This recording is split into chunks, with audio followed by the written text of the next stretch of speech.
diskusi online pertama yang diselenggarakan oleh Pusat Studi Agama dan Demokrasi. Pertama yang kami hormati Rektor Universitas Islam Indonesia, Bapak Fathul Wahid. Kemudian yang kami hormati pula Direktur Pusat Studi Agama dan Demokrasi, Prof. Mas Duki. Dan yang kami hormati pula pemateri untuk diskusi online pertama, Mbak Titi Raini dan Mas Ismail Fahmi sudah bergabung di ruangan, oke? Mbak Titi dan Mas Ismail.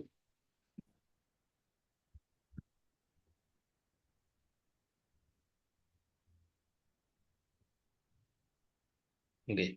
Eh, Sebelum rangkaian kegiatan ini dimulai, eh, akan kita buka dulu dari sambutan yang akan disampaikan oleh Pak Despan Heriansah selaku Sekretaris Jenderal dari PSAD.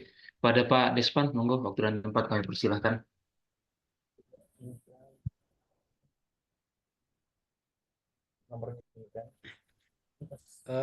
Makasih Eko. Assalamualaikum warahmatullahi wabarakatuh. Selamat siang dan salam sejahtera untuk kita semua yang kami hormati, Mas Ismail Fahmi, Mbak Titi Anggraini yang menjadi narasumber kegiatan kita pada siang hari ini, yang kami hormati teman-teman panitia dan juga teman-teman peserta yang berbahagia. Ibu dan Bapak sekalian, saya mewakili Direktur PSAD yang kebetulan sedang dalam proses pemulihan, jadi hari ini tidak bisa membersamai kegiatan bersama dengan kita semua. Pada sambutan kali ini, perkenankan saya untuk menyampaikan 3 hal saja sebagai permulaan dari diskusi kita. Yang pertama, izinkan saya untuk mengucapkan terima kasih kepada Mas Ismail, kepada Mbak Titi. Terima kasih Mas Ismail, Mbak Titi yang sudah berkenan menjadi narasumber kegiatan kita pada pagi hingga pada siang hingga sore hari nanti. Juga terima kasih kepada teman-teman panitia yang sudah menyiapkan acara kita dari awal sampai dengan terlaksananya pada siang hari ini. Terkhusus kepada seluruh teman-teman peserta, dalam data kami sebetulnya yang terdaftar untuk mendaftar itu berjumlah 120 orang, 87 yang via WA gabung ke grup dan sisanya eh, WA langsung teman-teman mahasiswa yang bergabung di dalam kelas. Tapi hari ini kita melihat baru setidaknya 40 orang peserta yang sudah bergabung, yang sisa barangkali akan em, menyusul untuk membersamai kita semua. Yang kedua, Ibu Bapak semua, kegiatan hari ini diselenggarakan oleh Pusat Studi Agama dan Demokrasi. Salah satu pusat studi yang didirikan di bawah Universitas Islam Indonesia yang kebetulan baru berdiri launching pada tahun 2024 ini, di mana organisasi ini akan bergerak pada bidang, pada hal-hal yang hanya dengan mendiskusikan kebijakan-kebijakan publik, mendiskusikan situasi dan fenomena aktual yang terjadi di Indonesia. Tentu saja konteksnya bagi kami adalah konteks merawat keagamaan, merawat pluralisme, merawat demokrasi, dan juga merawat keindonesiaan. Di samping diskusi kita pada siang hari ini yang akan kami langsungkan, yang akan kami selenggarakan secara rutin setiap bulannya.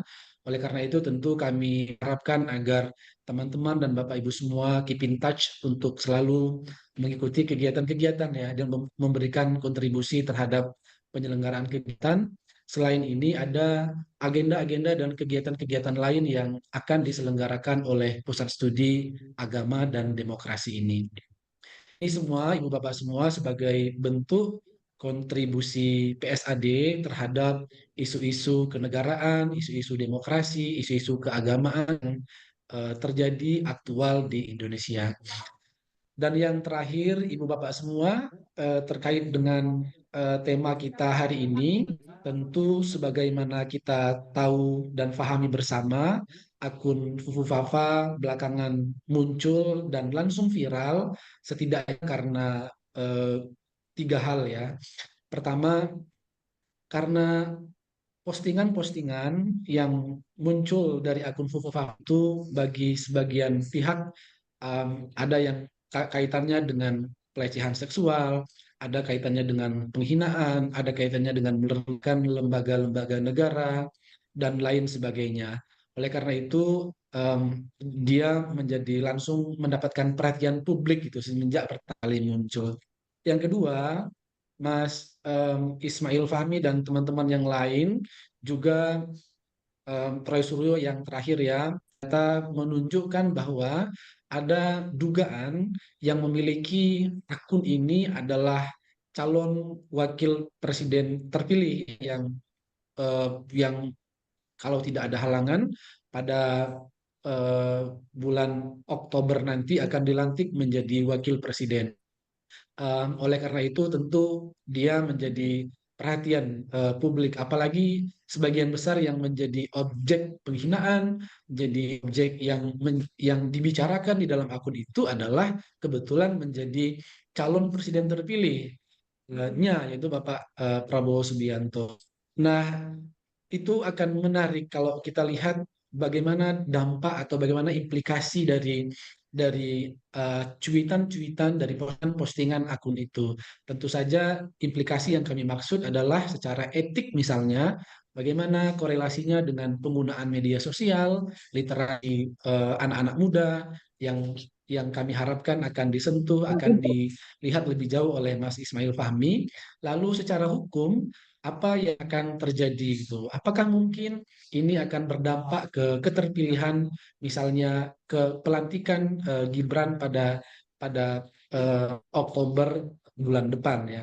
Nah, Ibu Bapak semua itu yang menjadi latar belakang kegiatan kita pada siang hingga sore hari ini. Kami memohon Ibu Bapak semua dapat memberikan kontribusi terhadap pelaksanaan kegiatan karena di akhir kami merencanakan atau mengusahakan agar kita memiliki rilis ya media terkait dengan isu akun Fufu Fafa ini. Terima kasih, mohon maaf atas segala kekurangan.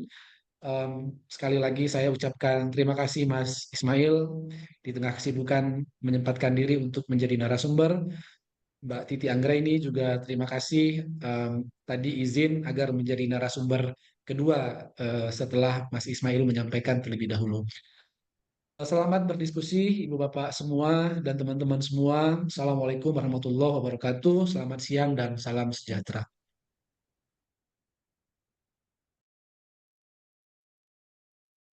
Waalaikumsalam warahmatullahi wabarakatuh. Terima kasih Pak Despan. Ya, sebagai yang sudah disinggung oleh Pak Despan, bahwasannya ini menjadi menarik karena ini ya teman-teman atau Bapak Ibu hadirin sekalian, karena ada dugaan kuat bahwasanya akun ini berkaitan dengan wakil presiden terpilih. Dan sebenarnya ini saya sekedar mengulas sedikit bahwasanya eh, kalau kalau ini hanya sekedar akun media sosial pada umumnya kan sering terjadi di Indonesia ya, tapi ini eskalasinya malah semakin meningkat sampai detik ini gitu. Jadi itu juga yang menjadi latar belakang atau alasan kuat kenapa PSAD juga mengangkat masalah ini. Nah, mungkin untuk pesan pertama akan disampaikan oleh Mas Ismail Fahmi yang akan pemaparannya akan seputar FUFA dari perspektif media, dari validitas dan etika media sosial. Monggo, Mas Ismail Fahmi, waktu dan tempat kami persilakan. Baik, terima kasih Mas Eko ya, Mas Despan. Bismillahirrahmanirrahim. Assalamualaikum warahmatullahi wabarakatuh. Selamat siang ya, salam sejahtera buat kita semua. Pertama saya ucapkan terima kasih kepada UII, khususnya Pusat Studi Islam dan Demokrasi, rekan-rekan semua, Mbak Titi. Nah ini Mbak Titi itu teman saya, senang sekali bisa ngumpul di sini. Dan buat rekan-rekan semua ini terus terang ini analisis terkait Fufu Fafa baru sekarang saya bikin. Kemarin sudah banyak yang minta saya membuat analisis, saya nggak bikin-bikin ya karena terlalu politis kayak mau ini itu gitu kan. Ya saya kasih spill-spill sedikit. Tetapi karena ini yang undang UII dalam konteks akademik, saya berkenan, saya bikin.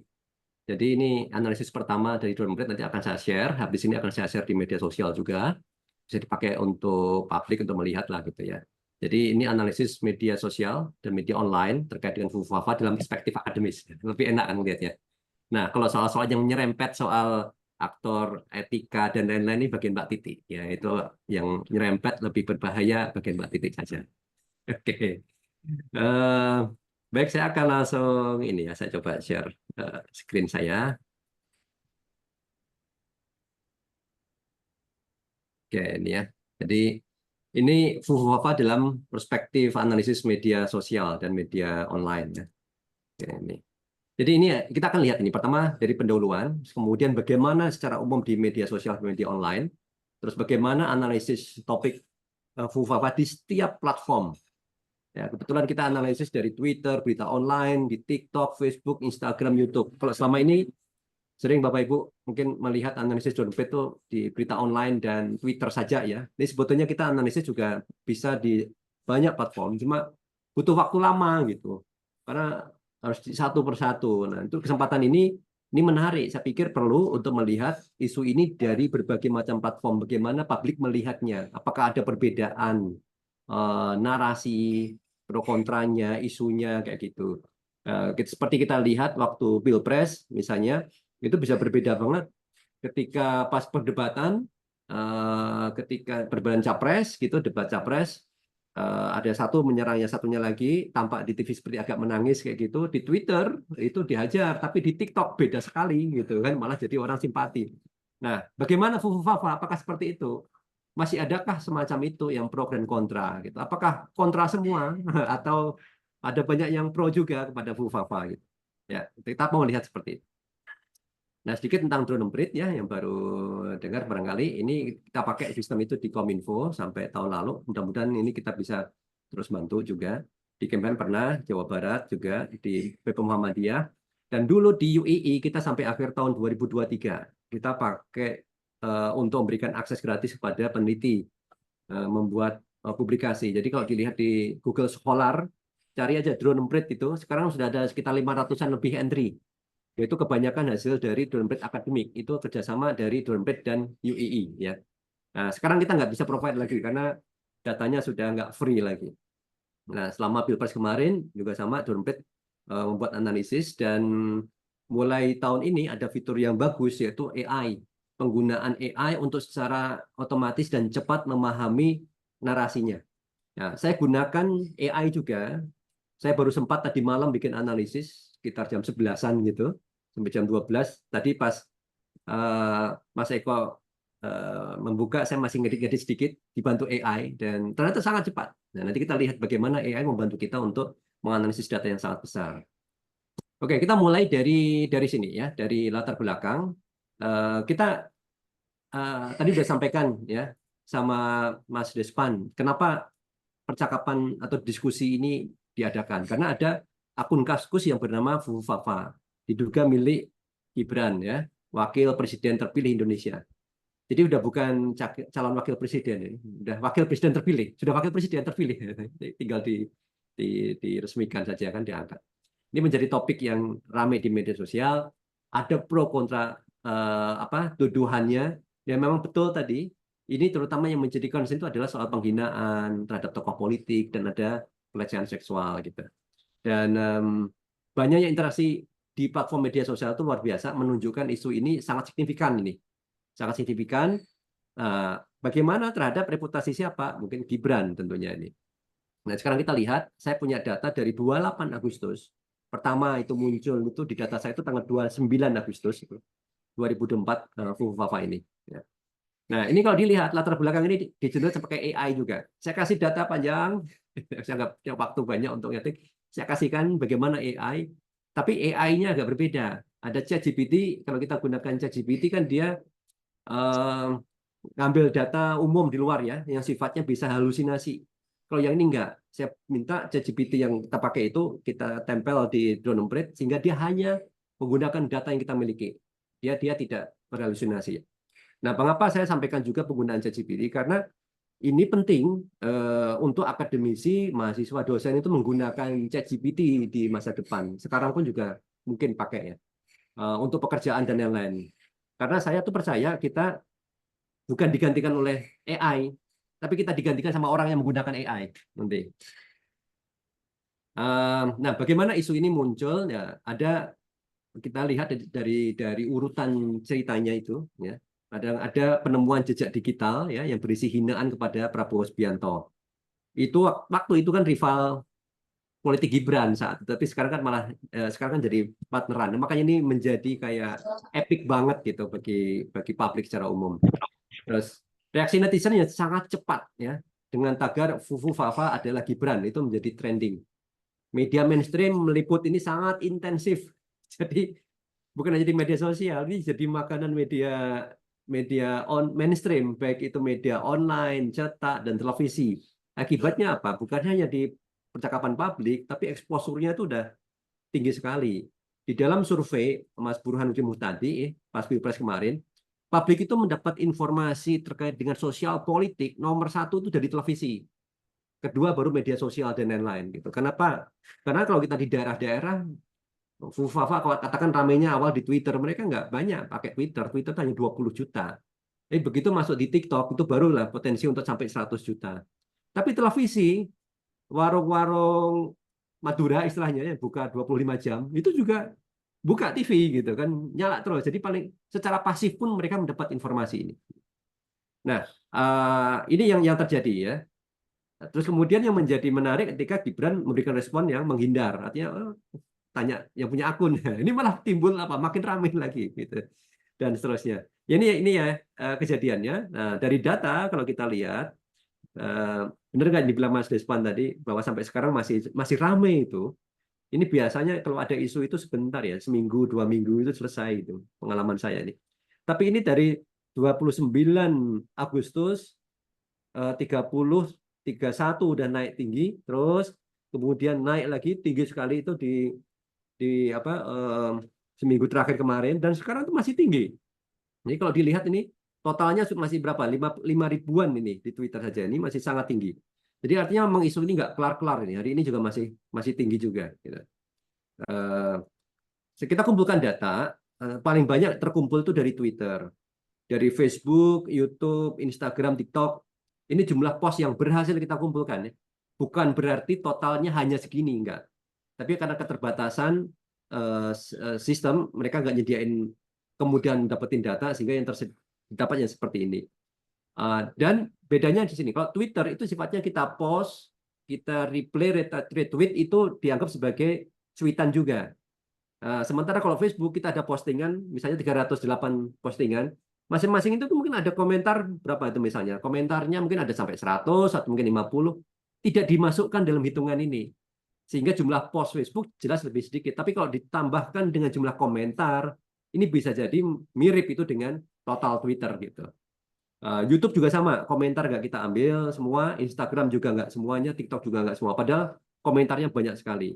Jadi ini hanya jumlah-jumlah postingan utamanya saja ya. Nah, ini pun kalau dilihat udah sangat tinggi ini datanya. Kita mulai dari Twitter, ya kita mulai dari Twitter. Nah, peta di Twitter tadi kita lihat itu paling tinggi ya, paling banyak. Kita dapat ada sekitar 5.000 postingan utama, replaynya itu sampai komentar-komentar itu sampai 5 ribuan, di retweetnya sampai 102 ribuan, totalnya 112.000. Ini cukup besar. Ya.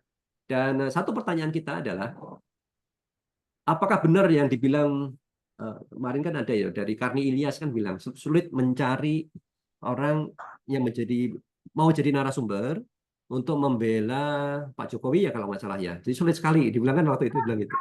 Nah sekarang kita lihat di media sosial, apakah hal serupa ada kemiripan? Percakapan dengan Fufu Fafa ini apakah kalau zaman dulu itu ada pro dan kontra, klasternya itu ada paling nggak ada 2 lah gitu ya, meskipun satu lagi kecil, atau bahkan kadang menggunakan bot gitu ya, untuk membuat kontra. Nah, ternyata yang kita lihat dalam data Twitter, ini hanya ada satu klaster saja, satu kelompok akun yang mereka saling berinteraksi. Ada beberapa top influencers ini misalnya Budi bukan Intel, ya, Mythical Forest kayak gini ya, Kafir Radikalis, Bos Purwa, Dr. Tifa nih. Nah, ini contoh-contoh top influencers, mereka banyak di retweet postingannya dan ini membentuk satu klaster. Saya nggak melihat ada klaster yang lain yang biasanya dulu suka ada itu bot-bot itu. Kalau toh tidak ada orang yang bantu, paling nggak ada bot yang bantu, ya nggak ada juga. Jadi ini kalau dilihat memang sepertinya tidak ada pro kontra yang ada di media Twitter ya. Yang ada hanya kontra saja, ada kontra saja gitu. Gitu. Jadi kalau dibilang kasihan ya kasihan juga nih kan nggak ada yang bantuin gitu. Nah kalau kita lihat topik percakapannya ya kita buat rangkuman di Twitter itu kontroversi ya. Sama sebetulnya di Twitter itu tuduhan bahwa ini adalah arahnya ke Gibran. Terus kemudian nah ini ada beberapa pihak yang mau mengajak itu menyerang akun Fufu Fafa gitu. Karena ada beberapa itu yang sifatnya mendukung gitu ya. Terus kemudian ayo kita serang balik. Jadi pertempuran itu terjadi cukup cukup intens. Ya, publik mengklaim ada yang mengklaim bahwa itu bukan milik Gibran. Ya, ketika ada pernyataan itu, kalau nggak salah dari Kominfo ya, itu malah publik menunjukkan ketidakpuasan terhadap informasi, transparansi informasi ini gimana gitu kok bilangnya seperti itu. Buktinya apa kalau bukan Gibran gitu misalnya dan lain-lain. Karena tidak ada bukti, nggak ada informasi yang transparan itu membuat publik juga tidak puas. Nah itu makanya tanggapan terhadap Kominfo. Ini adalah yang terjadi di media sosial. Jadi arahnya seperti ini. Kalau dilihat ada, nah ini ada top hashtagnya ya. Hashtag yang paling besar itu Fufu Fafa. Ada Fufu Fafa bocil psikopat tangkap Jokowi. Oh ini yang namanya netizen akan bikin apa hashtag itu luar biasa mereka ya. Jadi kalau kita lihat hashtagnya itu mengandung apa? Mengandung adanya kritik dan penghinaan.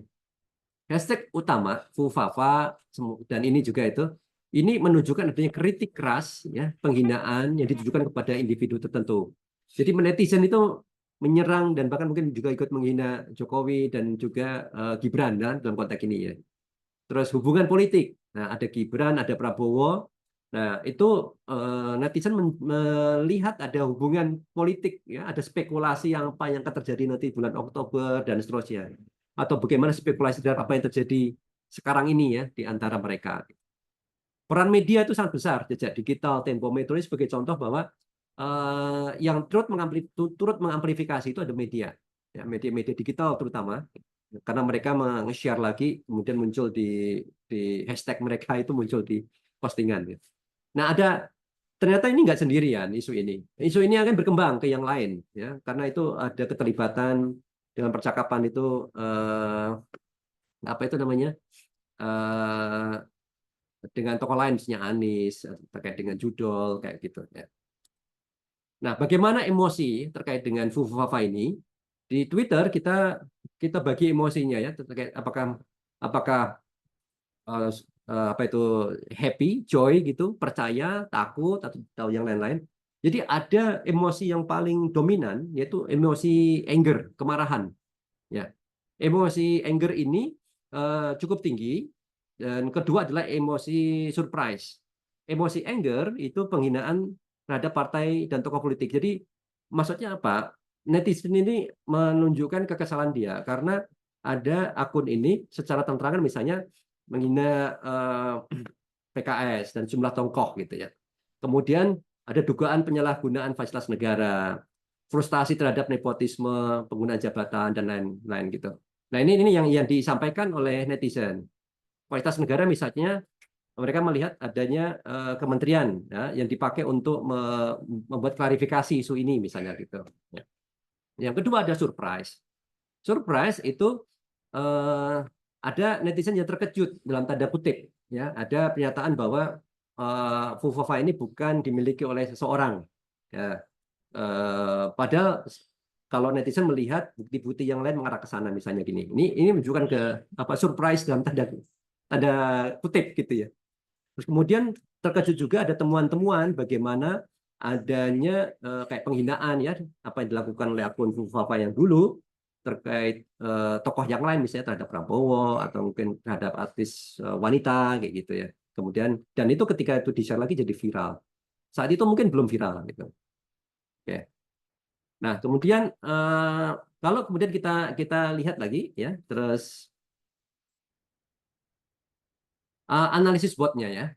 Bagaimana bot ini terkait Fufufafa? Apakah ini banyak dilakukan oleh bot ya, percakapan yang tadi di Twitter?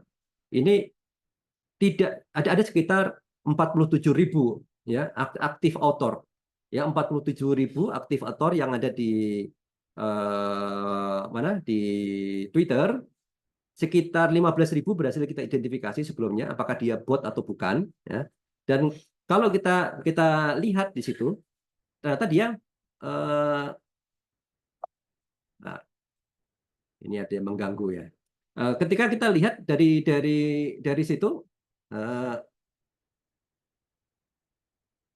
33% berhasil kita identifikasi, mayoritas itu masih manusia. Ya, jadi skornya 0 sampai 2 ini masih manusia. Kalau skornya 4, 5 ini berarti bot itu ya. Kira-kira itu.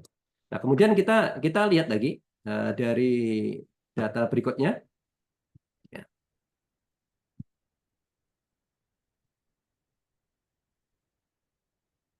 Kalau kita lihat lagi data berikutnya, jadi kalau kita analisis, ini hasil dari analisis yang tadi bahwa ini adalah yang sifatnya natural ya, percakapan yang ada di Twitter cenderung natural gitu. Bagaimana ini ada beberapa contoh postingan, kita bisa cek lagi dasar analisis yang di depan tadi itu dasarnya dari mana gitu ya, datanya dari mana. Ini dari postingan-postingan seperti ini, postingan yang paling besar mendapatkan retweet gitu. Nah, ini ada beberapa, nanti saya akan share ya detailnya. Nah, kemudian juga ada beberapa gambar ya, gambar yang paling banyak di-share, kemudian juga video ya, video yang paling banyak juga di-share juga gitu. Nah, itu kalau kita lihat isinya sama, mendukung analisis yang sebelumnya tadi. Ini netizen berusaha untuk memberikan bukti-buktinya gitu ya. Ini ada contoh-contoh video yang paling banyak di-share ya. Kemudian saya akan ini detail saja ya sebagai gambaran, kita lebih ke fokus ke analisis isunya aja, narasi ya. Ini video-videonya ya. Jadi ada komentar terhadap Kubu Kim, spekulasi terhadap Fufufafa ini, kritikan, sindiran dan lain-lain. Jadi ini cukup luas. Nah, sekarang berikutnya pertanyaannya simpel. Kita mau lihat apakah Twitter itu cuma 20 juta ya penggunanya. Twitter hanya 20 juta penggunanya di media di Indonesia. Kemudian yang paling banyak itu kayak di YouTube, kemudian juga di TikTok, kemudian di Instagram itu sekitar 100-an juta lebih. Apakah ada kesamaan gitu ya narasi terkait dengan itu? Nah, sebelum ke sana kita lihat di media online. Nah, di media online seperti ini gambarannya. Ada netizen masih terus menggali, bahkan sampai ada second account dan lain-lain ini. Dan itu masuk pemberitaan gitu. Ini masuk dari pemberitaan media. Media apa yang paling banyak muncul? Ini ada kilat.com, Ayo Indonesia, Pikiran Rakyat, Gelora, Portal Islam, Ermol. Nah, kalau dilihat nih, ini media yang mainstream banyak yang Metro TV, TV One, Warta Ekonomi. Ini agak di bawah ya, di bawah. Yang di atas nih media yang apa itu? Bukan sejenis mainstream seperti TV One, Metro TV itu. Dan artinya media-media seperti Kilat, Ayo Indonesia, ya saya kadang juga baru dengar itu. Mereka sangat aktif, banyak media alternatif. Saya belum cek apakah ini terdaftar di Dewan Pers atau tidak. Tapi kalau dari media yang nggak terlalu mainstream, kita menunjukkan bahwa ada upaya memang dari sebagian mungkin netizen atau orang untuk benar-benar mengangkat isu ini menggunakan media-media alternatif mereka gitu. Nah, ini ada beberapa contoh pemberitaannya terkait masing-masing topik. Ya. Intinya kalau kita lihat analisisnya adalah topik utama kontroversi, ya kontroversi terkait dengan akun ini, terus kemudian reaksi publik dan media yang sama, mereka membahas tentang dugaan kepemilikan akun ini yang mengarah ke Gibran misalnya. Ada isu keamanan dan privasi, artinya soal jejak digital yang masa lalu itu hati-hati karena itu bisa mempengaruhi diri kita sendiri. politik dan implikasi sosial misalnya. Nah, ini juga banyak juga dibahas. Sama seperti yang di Twitter tadi, bagaimana hubungan antara Gibran dan Prabowo gitu ya. Baik sekarang atau mungkin masa depan gitu. Dan beberapa tagar yang ada di media sosial itu muncul. Nah, ini yang kita lihat sering orang mencoba membuat tagar-tagar di media sosial, harapannya tagar-tagar itu muncul di media online, amplifikasinya makin banyak lagi gitu. Dan tapi nggak selamanya. Seperti kalau kita lihat kembali ke media tadi, nggak selamanya itu diangkat oleh media mainstream. Bisa jadi diangkatlah media-media non mainstream ini. Nah, sekarang kita lihat bagaimana di TikTok. Di TikTok saya dapatin hanya 197 posting. Komentarnya cukup banyak nih, makanya ada 132.000 komentar. Ini kalau dihitung, diingat yang tadi ya, dari Twitter berapa itu? Twitter itu ada postingnya 112 ya, total postingan termasuk retweet, replay gitu. Nah, ternyata di TikTok jumlah komentarnya aja udah 132, artinya jauh lebih ramai sebelumnya. Sebetulnya ini yang bisa kita dapatkan datanya di TikTok. Engagement-nya cukup tinggi. Bagaimana kita menganalisis di TikTok? Ada teks, tapi teks ini tak selamanya menggambarkan sepenuhnya tentang isi. Kadang-kadang berisi video nih ya, ada video. Nah, ini misalnya akun yang cukup terkenal nih, Viru FD itu sangat terkenal ya kan. Dia menjelaskan, tapi isi penjelasannya tidak ada dalam teks. Nah, dalam analisis, kebetulan saat ini Drone Pet belum sampai menganalisis isi video, hanya menganalisis apa teks-teks yang ada saja. Ya. Ini ada beberapa contoh. Nah, kadang-kadang isi teksnya cukup banyak, jadi kita bisa dapatkanlah kira-kira isinya apa sih di TikTok gitu ya. Nah, ini kalau kita lihat analisis topik di TikTok seperti ini, ya, ada tuduhan sama mirip yang ada di Twitter tadi, kepemilikan akun ini misalnya oleh Gibran. Ada penghapusan postingan. Nah, sempat postingan dihapus dan panik, ternyata itu ramai juga itu di TikTok. Soal penghinaan terhadap Prabowo dan keluarganya, ramai juga di TikTok ya. Isu gratifikasi, ya, nyerempet juga gravitasi yang melibatkan Kaisang kemarin tuh ya. Itu juga ramai di TikTok. Tanggapan tokoh publik seperti Refly Harun, Rocky Gerung itu di-share juga di TikTok. Artinya ini menarik. Biasanya buat saya ini menariknya ada perbedaan dibanding dengan pas Pilpres yang lalu. Nah, di mana TikTok itu agak berbeda dengan Twitter. Tapi dalam kasus Fufafa ini TikTok itu ibarat 11-12 nih sama yang di Twitter ini.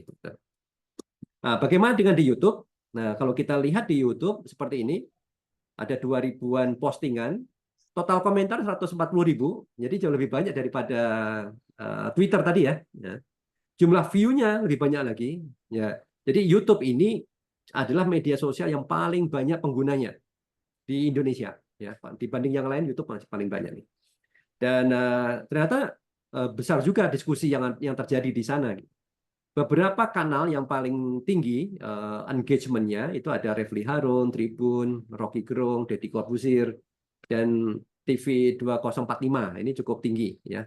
Berapa jumlah view-nya? Jumlah ini saya ambil tadi jumlah view ya, jumlah view-nya itu yang terkumpul dalam periode tertentu itu. Ya kalau dicek sekarang saya kira udah berubah lagi ya jumlahnya. Nah, ini adalah akun-akun yang banyak membahas. Dan kalau kita lihat ini kan akun podcast ya, akun podcast. Mungkin juga ini juga podcast. Ini Bambang Wijoyanto podcast juga, Hersupino Point podcast.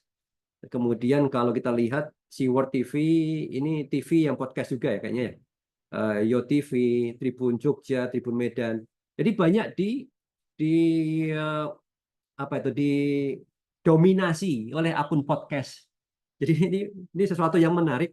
Bagaimana podcast itu menjadi salah satu sumber informasi atau data fakta kadang-kadang ya, tapi bagi informasi yang ada di YouTube banyak dilihat juga itu terkait dengan isu-isu seperti ini podcast rame gitu. Nah, ini contoh postingan yang ada Deddy Corbuzier, kemudian juga Rocky Gerung dan lain-lain. Kita bisa lihat, bisa di link ini. Nah, ini judulnya. Nah, analisis yang di YouTube sama, kita nggak menganalisis dalam videonya itu karena terlalu besar datanya. Kita ambil analisis terkait dengan teks yang ada aja, yaitu judul dan deskripsi. Gitu. Nah, yang muncul di YouTube adalah sama nih dugaan kepemilikan akun oleh siapa gitu. potensi diskualifikasi Gibran. Nah, ini lebih ke apa ya, upaya untuk membangun narasi barangkali ya. Jadi di podcast itu kan ada upaya untuk membangun narasi, mungkin nanti ada diskualifikasi atau apa kayak gitu. Ini coba dibangun di sana. Ada komentar negatif terhadap Prabowo dan tokoh yang lain, itu yang dilakukan oleh Fufafa, disampaikan juga di YouTube, klarifikasi dan lain-lain. Bahkan juga ada teori konspirasi.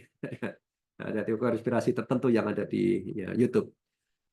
Apa yang bisa kita lihat? Jadi yang di YouTube mirip ya, masih mirip lah apa dengan yang kita lihat tadi di TikTok sama yang ada di Twitter.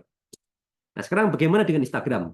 Di Instagram kita dapat post 206, jumlah komentarnya 21.000. Jadi agak lebih sedikit.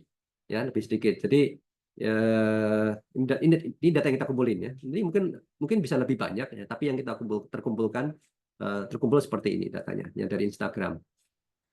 Ada beberapa akun yang menjadi influencers lah itu di Instagram, yaitu ada Shirley, Pikiran Rakyat, Detik, Kumparan, Pikiran Rakyat lagi.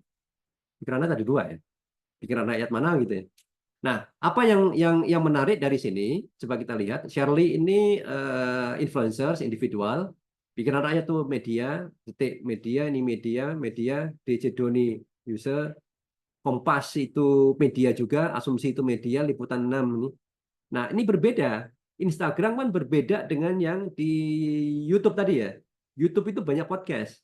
Sementara di Instagram, sumber-sumber akun-akun yang menjadi sumber berita itu banyak dari berita. Jadi situs berita mereka hadir di Instagram, ya, hadir di Instagram, dan di Instagram itu mereka eksis dan mendapatkan komentarnya banyak, diskusinya banyak, jumlah like-nya juga banyak itu. Ya. Kalau yang di TikTok tadi apa yang coba saya cek lagi. Saya lupa di TikTok itu ada top influencersnya. Lupa, saya nggak tampilin nih top influencer di TikTok. Kelupaan, nanti saya tambahin sambil jalan. Oke, ini di Instagram ya. Ini contoh postingan yang di Instagram yang dari Shirley, ini influencers ya, Kumparan, Pikiran Rakyat dan lain-lain. Nah, kita gunakan judul dan deskripsi yang ada. Kita nggak lihat di dalamnya ya, dompet hanya lihat dari judul dan deskripsi yang ada. Kemudian kita analisis isunya apa sih?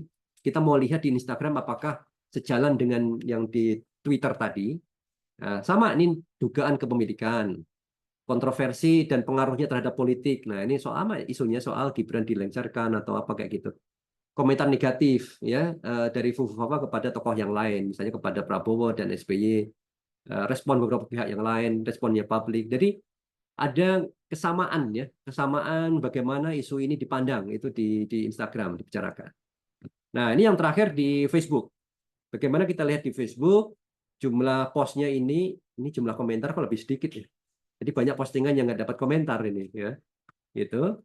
Terus ini suara.com, Tempo Media, nah ini lebih banyak nih. Tempo, Dagelan Politik, Gun Romli, Pintar Politik, dan lain-lain.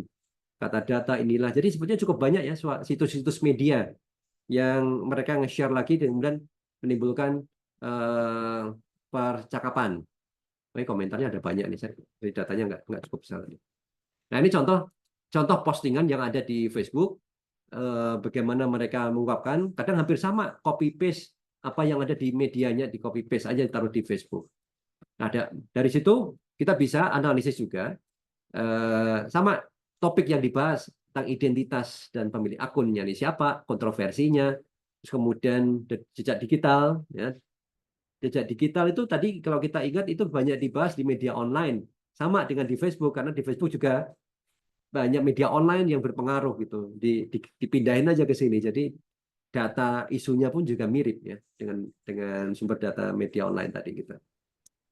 Oke, jadi sebagai penutup ya, kesimpulan, satu pertanyaan tadi adalah bagaimana kita melihat media sosial terkait dengan isu Fufafa, apakah ada perbedaan mereka seperti hanya yang kita lihat pada saat Pilpres yang lalu. Ternyata kesimpulannya hampir mirip, jadi agak berbeda nih dibanding Pilpres yang lalu. Pilpres yang lalu pro kontra dukungan sangat besar, tapi terkait Fufafa ini hampir tidak tampak adanya pro dan kontra, lebih banyak yang kontra. Ya ada sih beberapa yang pro gitu, tapi tergulung oleh tsunami mereka yang kontra ya terhadap Fufafa ini. Dan itu bisa kita lihat di hampir semua platform media sosial gitu. Oke, saya kira demikian Mas Eko ya. Nanti bisa dilanjutkan sama Mbak Titi itu analisis lebih mendalam ya, terutama terkait dengan hukum dan demokrasinya itu. Makasih. Assalamualaikum warahmatullahi wabarakatuh. Waalaikumsalam warahmatullahi wabarakatuh. Ya, terima kasih Mas Ismail Fahmi. Ini menarik sekali ya ketika kita melihat bagaimana analisis yang yang disampaikan oleh Mas Ismail Fahmi, terutama ketika menyampaikan tadi ya soal SNA atau Social Network Analysis. Bahwasanya ini memang eh, eskalasinya sangat tinggi. Biasanya kan titik kulminasinya itu eh, di tengah kemudian turun kemudian menghilang gitu. Tapi ini terus saja. Terus menggulung kayak bola salju gitu ya. Nanti tergantung kemana arahnya mau diarahin. Apakah diarahkan oleh rakyat Wakanda atau gimana kita nggak tahu. Dan kemudian akan lebih menarik ketika masalah ini dikaitkan dengan etika politik atau dan juga etika kepemimpinan nasional mungkin yang selanjutnya akan disampaikan oleh Mbak Titi. Monggo kepada Mbak Titi, waktu yang tepat kami persilahkan. Oke. Ya, terima kasih Mas Eko. Apakah suara saya eh, bisa didengar? Dengar Mbak, sangat jelas. Ya, baik. Mohon maaf, ini koneksinya sedang bermasalah nampaknya eh, di rumah. Dari tadi gangguannya itu cukup besar terkait dengan koneksi. Sebentar. Iya. Nah, supaya ini backgroundnya sesuai dengan request dari panitia. Oke, apakah slide saya sudah bisa terlihat, Mas Eko? Sudah Mbak, sudah. Ya, baik. Alhamdulillah nih, dari tadi soalnya gagal terus. Ya, saya ingin menyapa kembali kepada kawan-kawan semua. Assalamualaikum warahmatullahi wabarakatuh.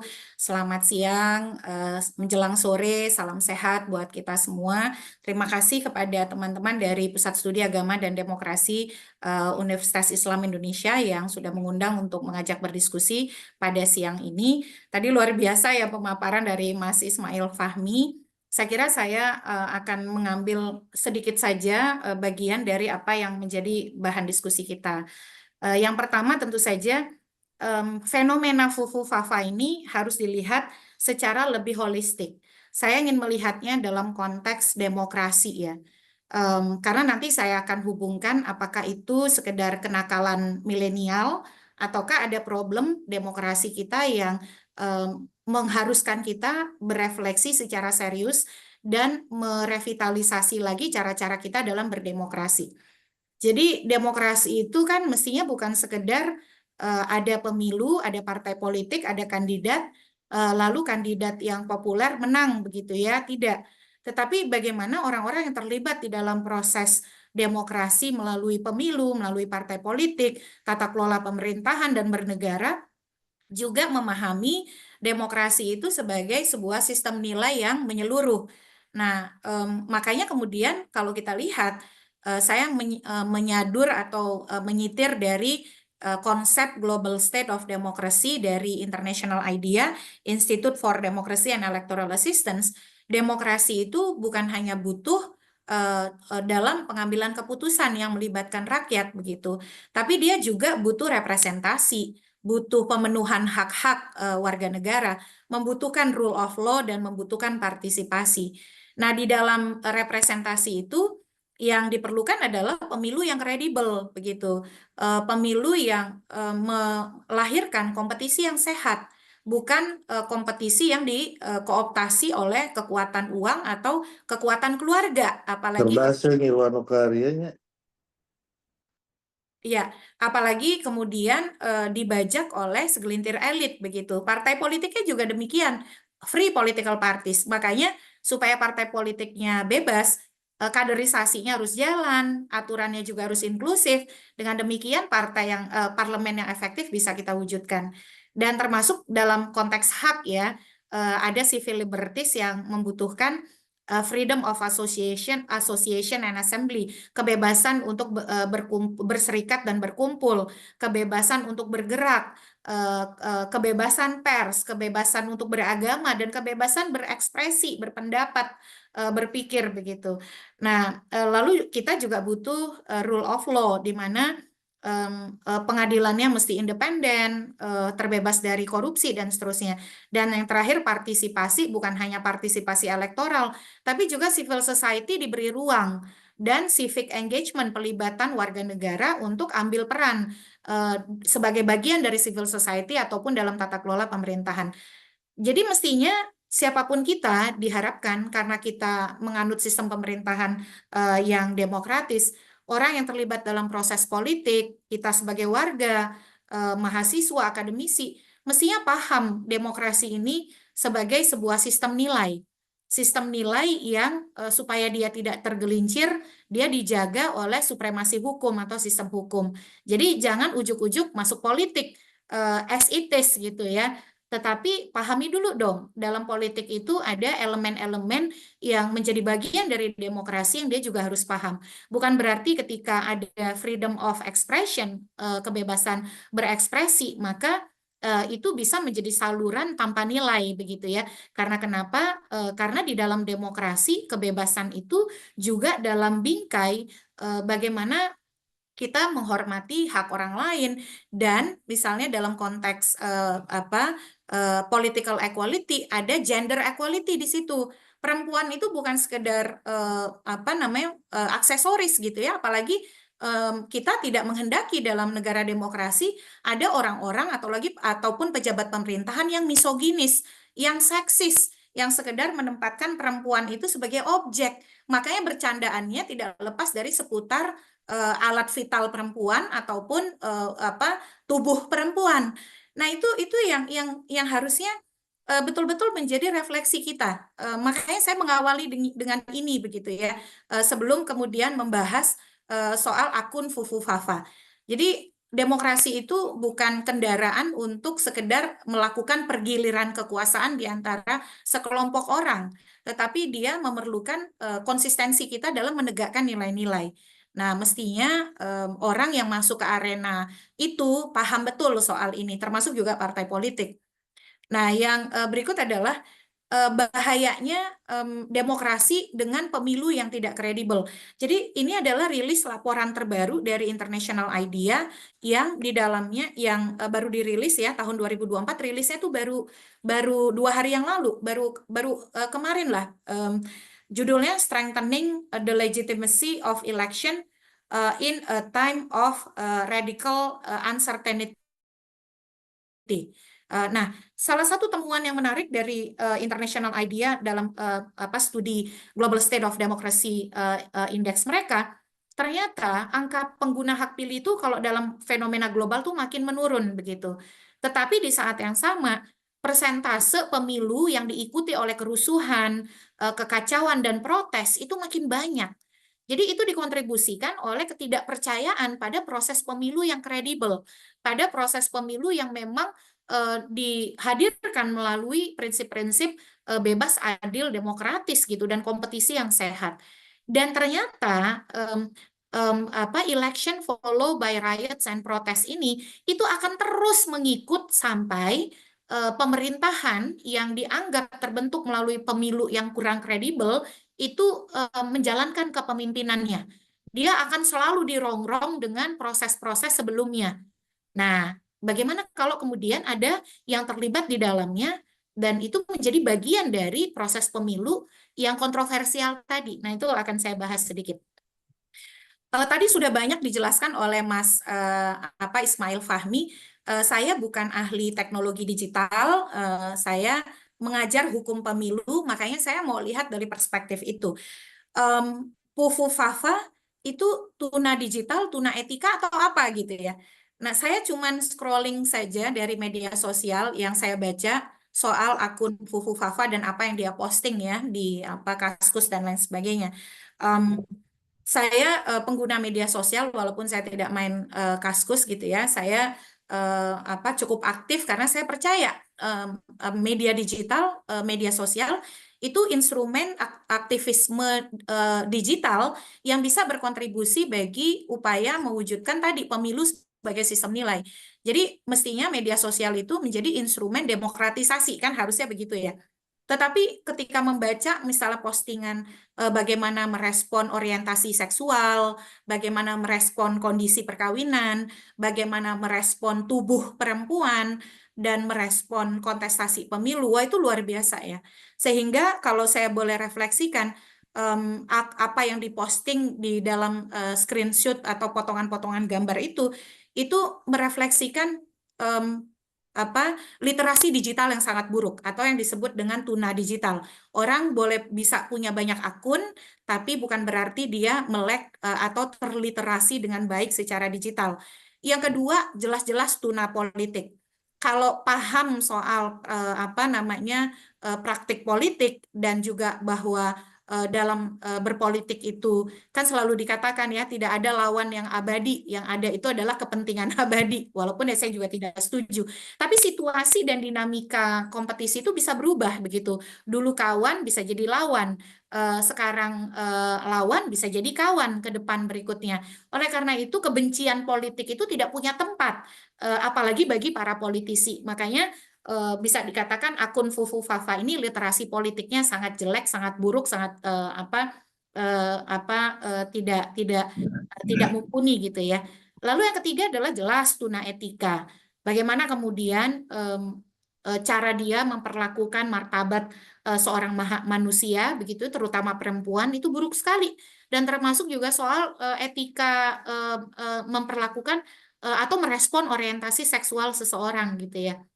Nah, yang keempat, ini yang paling menyebalkan dari akun Fufu Fafa itu adalah dia sangat seksis, menjadikan perempuan itu objek begitu ya. Makanya omongannya kan soal susu, soal bentuk tubuh, ya hal-hal yang memang perempuan itu adalah objek gitu. Dan itu ternyata jangan-jangan mengindikasikan memang kebencian terhadap perempuan atau relasi yang betul-betul patriarkis, relasi kuasa yang sangat muncul di dalam postingan-postingannya, yang tidak lepas dari seksisme terhadap perempuan dan juga objektifikasi tubuh perempuan. Jadi dari membaca postingannya saja kita sudah bisa menilai bahwa orang itu pasti relasinya adalah relasi kuasa antara laki-laki dan perempuan, di mana perempuan itu bukan sekedar ya, mohon maaf, merupakan objek yang tidak lepas dari hal-hal yang berbau seksualitas gitu. Objektifikasi seksualnya itu sangat kentara ya di dalam akun Fufu Fafa. Nah, yang berikut adalah diskriminatif. Itu jelas ya, diskriminatif terhadap orientasi seksual, diskriminatif terhadap perempuan, dan juga diskriminatif terhadap pilihan politik yang berbeda. Jadi menunjukkan ketidakdewasaan politik yang berbasis diskriminasi, berbasis diskriminasi jenis kelamin gitu ya, dan berbasis diskriminasi pilihan politik. Nah, lalu yang berikut adalah soal kalau dia adalah seorang politisi, mohon maaf ya, kita bisa langsung kasih label yang bersangkutan bukan politisi kredibel. Karena kalau politisi kredibel tidak akan seperti itu cara komunikasi politik ataupun penggunaan media sosial yang dilakukan. Nah, yang terakhir, gagalnya literasi digital dan pendidikan politik. Ini harus jadi refleksi nih. Itu memang betul-betul cerminan literasi digital yang buruk dan perilaku politik yang sangat buruk begitu. Nah, ini kalau boleh merespon apa yang dicerminkan dari postingan Fufu Fafa. Dan kalau kita melihat demokrasi sebagai sebuah sistem nilai ya, di sana ada gender equality, ada respect others gitu ya, dan juga bagaimana kita menghormati pilihan-pilihan berbeda. Demokrasi itu mayoritas memang memutuskan, tapi minoritas tidak ditinggalkan. Tapi justru akun Fufu Fafa ini melihat minoritas baik dari sisi orientasi seksual, jenis kelamin ya, dan juga pilihan politik itu sebagai objektifikasi kebencian. Ini bahaya banget nih. Kalau banyak orang yang seperti Fufu Fafa ini.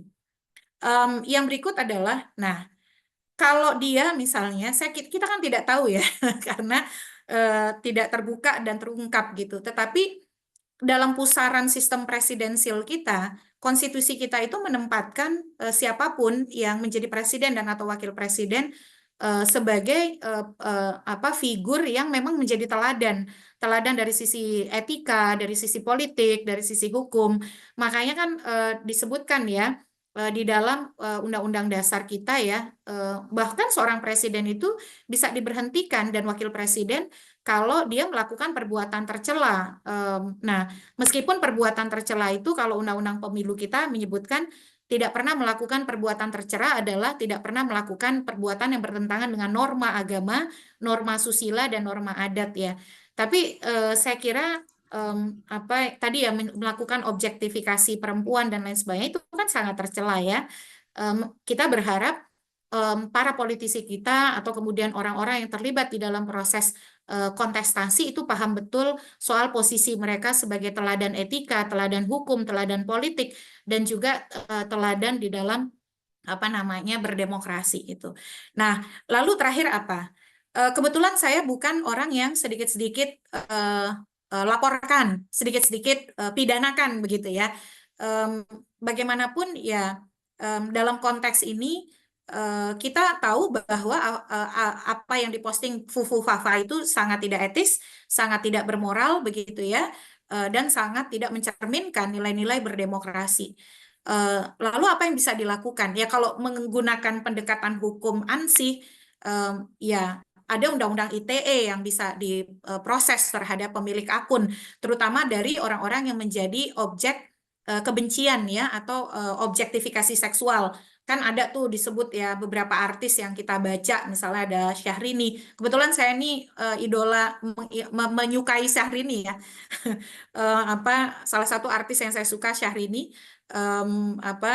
Tetapi kan kalau pelaporan itu ya sistem hukum kita menyebutkan yang menjadi sasaran lah yang atau yang menjadi korban lah yang harus melaporkan. Nah ini lalu apa gitu ya yang bisa kita lakukan? Merespon itu menurut saya sih ya dalam sebuah praktik demokrasi yang bermoral dan etis sebaiknya mengakui dan meminta maaf agar bisa menjadi standar moral dan juga perbaikan perilaku begitu ya, dan dilakukan rekonsiliasi terhadap pihak-pihak yang menjadi korban dan dirugikan. Supaya apa? Supaya juga tidak terus-menerus jadi rongrongan jangka panjang. Nah, ini akan berbeda kalau orang yang menjadi korban lalu tidak memaafkan dan menempuh upaya hukum, itu juga pilihan hak asasi dari yang bersangkutan. Tetapi situasi hari ini menurut saya siapapun pemilik akun tersebut begitu ya mestinya menunjukkan teladan dengan mengakui, meminta maaf dan kemudian memperbaiki sikap gitu. Kalau kita menuntut misalnya sampai jangka panjang kalau dia adalah punya profesi apa atau memiliki jabatan publik apa, yang paling ideal adalah ya kalau standar moralnya tinggi ya mengundurkan diri kan begitu. Tapi kan kita belum tahu begitu ya dia siapa dan apakah standar moralnya setinggi itu begitu. Di beberapa parlemen dunia kan ada yang menggunakan kata-kata tidak patut bahkan sampai akhirnya mengundurkan diri dan memilih untuk berhenti dari jabatan publik yang dia pegang. Itu kalau standar moral dan standar etikanya serta standar berpolitiknya itu tinggi begitu. Situasi yang berbeda saya kira kita hadapi di Indonesia ya. Sudah bersalah pun masih merasa tidak bersalah. Nah, yang kedua adalah rekonstruksi pendidikan politik dan kaderisasi di partai politik itu harus dilakukan agar politisi kita itu melek literasi digital dan etika politik dengan baik. Jadi ini jadi pembelajaran nih bagi partai politik. Jangan sampai nanti ada politisi-politisi partai yang perilaku digital dan perilaku politiknya sangat tidak etis dan sangat tidak teredukasi begitu. Yang ketiga adalah pekerjaan rumah besar bagi pemerintah terkait literasi digital. Karena ternyata seolah-olah media sosial itu jadi keranjang sampah. Orang bisa omong apa saja seolah-olah tanpa konsekuensi. Nah ini yang sebenarnya itu menjadi sesuatu yang menjadi buruk bagi kita ketika akun Fufu Fafa ini hilang bersama angin. Seolah-olah nanti itu makin melegitimasi bahwa media sosial itu adalah tempat sampah yang semua sampah-sampah pemikiran orang yang tidak terliterasi digital dan terliterasi politik itu bisa dikeluarkan begitu. Nah ini buruk sekali ya. Jadi justru mestinya dilindungi tetapi diungkap begitu sebagai sebuah pembelajaran soal apa yang dimaksud dengan literasi digital. Lalu yang berikutnya adalah revitalisasi pendidikan inklusi dan pengarusutamaan gender sejak usia dini. Ini jadi pekerjaan rumah besar kita nih. Jadi walaupun kita punya Kementerian Pemberdayaan Perempuan dan Perlindungan Anak, tapi ternyata kalau membaca akun Fufu Fafa ya dan bagaimana komentar-komentar seksisme dan objektifikasi terhadap perempuan itu mengerikan sekali begitu. Kita harus melihat kembali dan menjenguk kembali cara kita di dalam melakukan pendidikan dan juga melakukan pengarusutamaan gender. Meskipun kita sudah punya pasal 28H ayat 2 soal affirmative action, mendorong kelompok-kelompok yang termarginal untuk mendapatkan perlakuan khusus, tapi ternyata kalau paradigma warganya seperti Fufu Fafa, bisa dikatakan waduh, demokrasi dan negara kita tidak punya harapan tuh. Kalau yang seperti itu mayoritas begitu. Kondisi keluarga kita itu bisa sangat misoginis, patriarkis, dan feodal. Ya pokoknya nggak kebayang deh gitu ya. Karena kebetulan saya di rumah 3 bersaudara perempuan, saya orang Sumatera begitu, dan bapak saya bukan berpendidikan baik, sekolahnya juga sangat minim, tapi yang saya syukuri adalah soal bagaimana menempatkan perempuan, penghormatan terhadap perempuan, di keluarga kami itu udah selesai begitu ya. Jadi tidak ada kemudian penggunaan narasi atau diksi yang menjadikan tubuh perempuan itu sebagai objek dan juga sebagai seolah-olah bahan untuk bercandaan gitu ya. Nah, ini mungkin kita boleh lihat dulu bagaimana cara didik dari keluarga Fufu Fafa ya. Jangan-jangan memang itu paradigmanya adalah paradigma yang bias gender dan menjadikan perempuan sebagai objek. Yang terakhir adalah urgensi pendidikan politik dan demokrasi di keluarga. Nah, ini juga menjadi pembelajaran penting bagi kita semua karena segala sesuatu diawali dari keluarga begitu ya sebelum masuk ke masyarakat dan institusi-institusi yang lebih besar baik institusi privat ataupun publik lainnya. Mas Eko, Pak Desvan, saya kira saya berhenti di sana ya.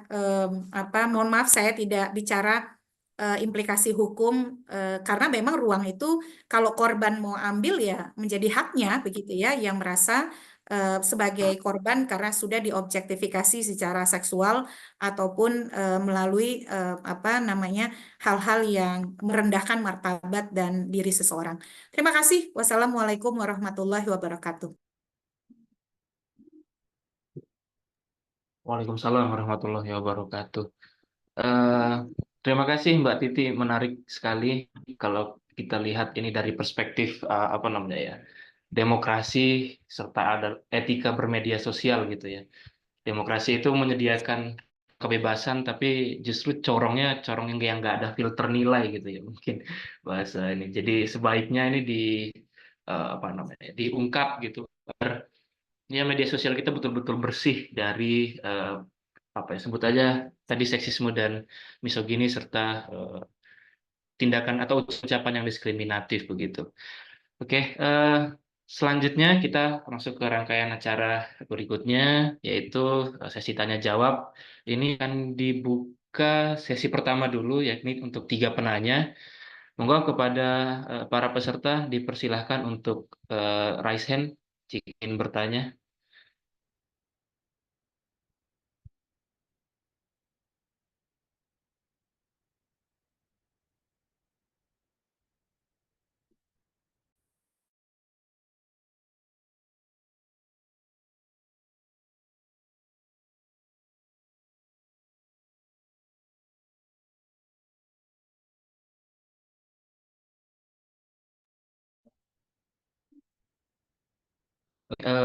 Ini di kolom chat ada satu pertanyaan untuk Mas Ismail Fahmi.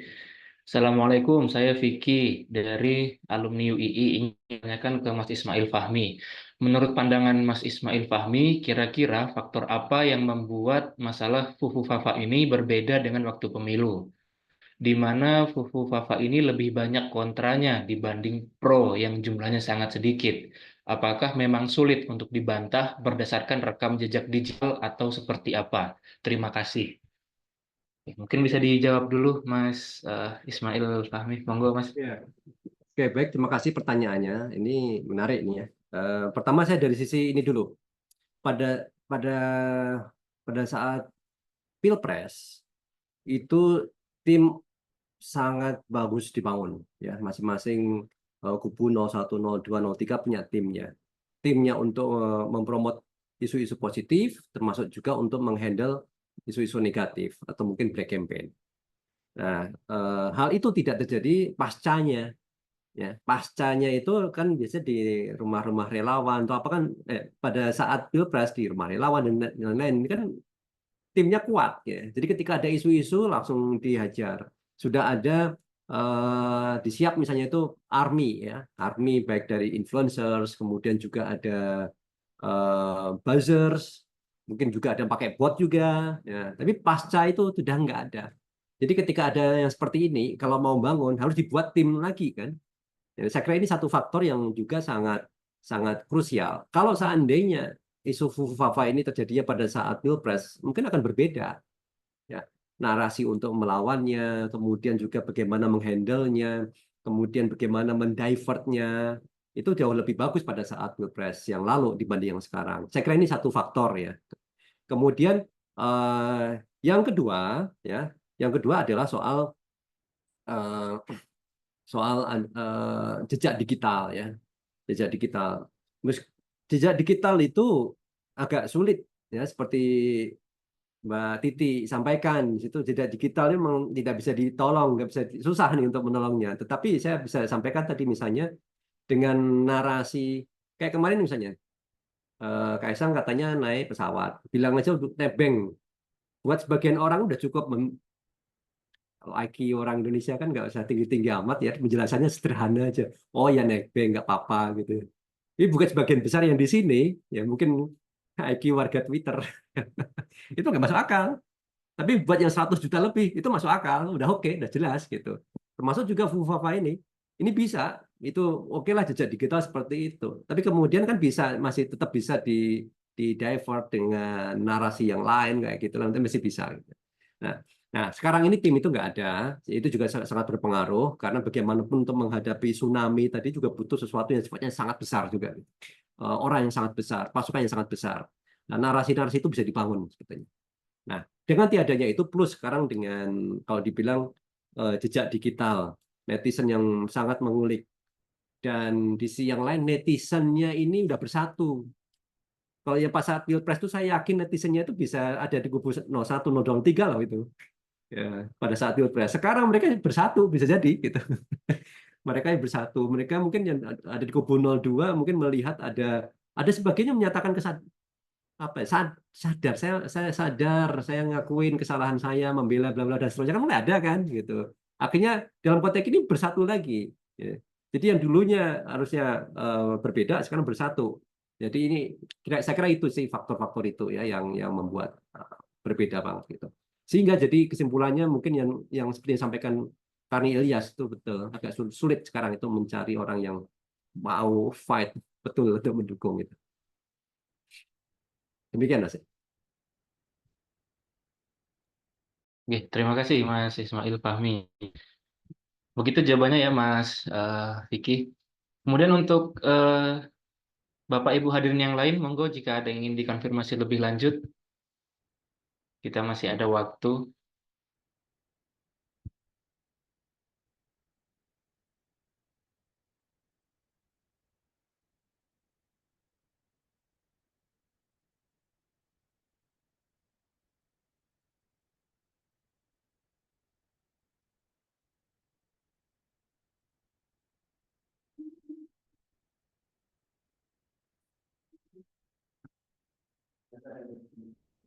Oke, monggo Mas Ahmad Priamsyah bisa on mic, monggo. Oke, baik. Terima kasih, Mas Eko. Assalamualaikum warahmatullahi wabarakatuh. Selamat siang semuanya. Pertama, saya mohon izin jika mungkin pertanyaan ini sudah sempat dibahas sebelumnya, karena kebetulan saya baru join di pertengahan sesi, khususnya ketika sesinya Mbak Titi tadi. Isu terkait Fufu-Fafa ini cukup menarik kalau kita lihat bagaimana banyak sekali orang-orang yang di luar sana bilang kalau kira-kira ini bisa menjadi salah satu pemecah dari koalisi Prabowo dan juga Gibran ke depannya. Nah, mungkin pandangan dari Mbak Titi atau Pak Ismail terkait dengan tanggapan-tanggapan ini, apakah ke depannya akan memicu sebuah keretakan atau tidak gitu? Karena kita lihat juga kan dari timnya Gerindra sendiri beberapa kali seolah-olah mengkonfirmasi bahwa Fufu-Fafa ini tidak akan menimbulkan keretakan. Berarti kan mereka secara tidak langsung membenarkan kalau Fufu-Fafa ini Gibran begitu. Nah, kemudian apakah ini akan menimbulkan keretakan? Hal yang sama mungkin ketika kita melihat di negara tetangga ada Filipina gitu, bagaimana Bongbong Marcos dan juga Sara Duterte akhirnya terpecah setelah mereka dilantik menjadi presiden dan wakil presiden. Apakah hal ini akan menjadi awal dari keretakan koalisi ini ke depannya atau tidak? Seperti itu, Mbak Titi atau Pak Ismail. Terima kasih. Oke, terima kasih Mas Ahmad Priyansah. Kemudian ada Bang Despan, monggo Bang. Baik, saya sedikit ya titik Mas Ismail. Yang pertama, kayaknya sekarang Prabowo itu menampilkan wajah yang berbeda ya Mbak Titi. Kita masih ingat dulu biasanya dia sangat reaktif, cepat marah gitu ya, cepat dalam tanda kutip ngamuk gitu.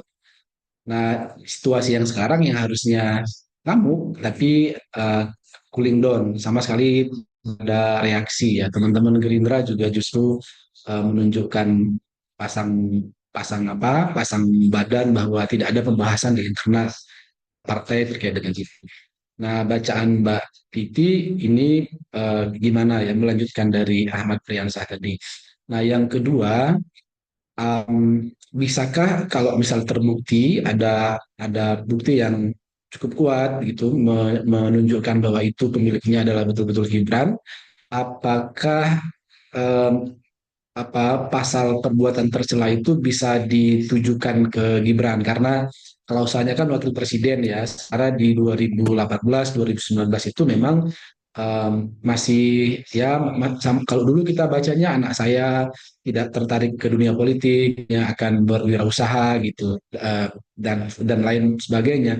Termasuk yang terakhir gini Mbak, postingan-postingan terkait seksisme, pelecehan perempuan kan banyak kita lihat ya, tapi kadang-kadang kan nggak punya subjek, Mbak, siapa yang tertuduh, tapi umum perempuan secara umum aja. Nah, kalau konteks hukum kan agak sulit tuh kita mencari siapa yang punya legal standing untuk melakukan atau kedudukan hukum untuk melakukan gugatan gitu ya atau aduan ke kepolisian. Nah, itu gimana Pak? Kita bisa, maaf ya teman-teman, kami sembari me- apa mungkin akun-akun itu. Mbak Titi apa masih bergabung? Masih. Oh, masih ya. Yang terakhir Mas Fahmi, saya ingin sedikit saja Mas baca teman drone emprit seberapa besar potensi atau ketemunya siapa gitu Mas, teman-teman drone emprit ini kepemilikan akun ini ke siapa Mas? Apakah sudah sampai di situ apa diskusi termasuk juga hasil penelusuran teman di drone emprit?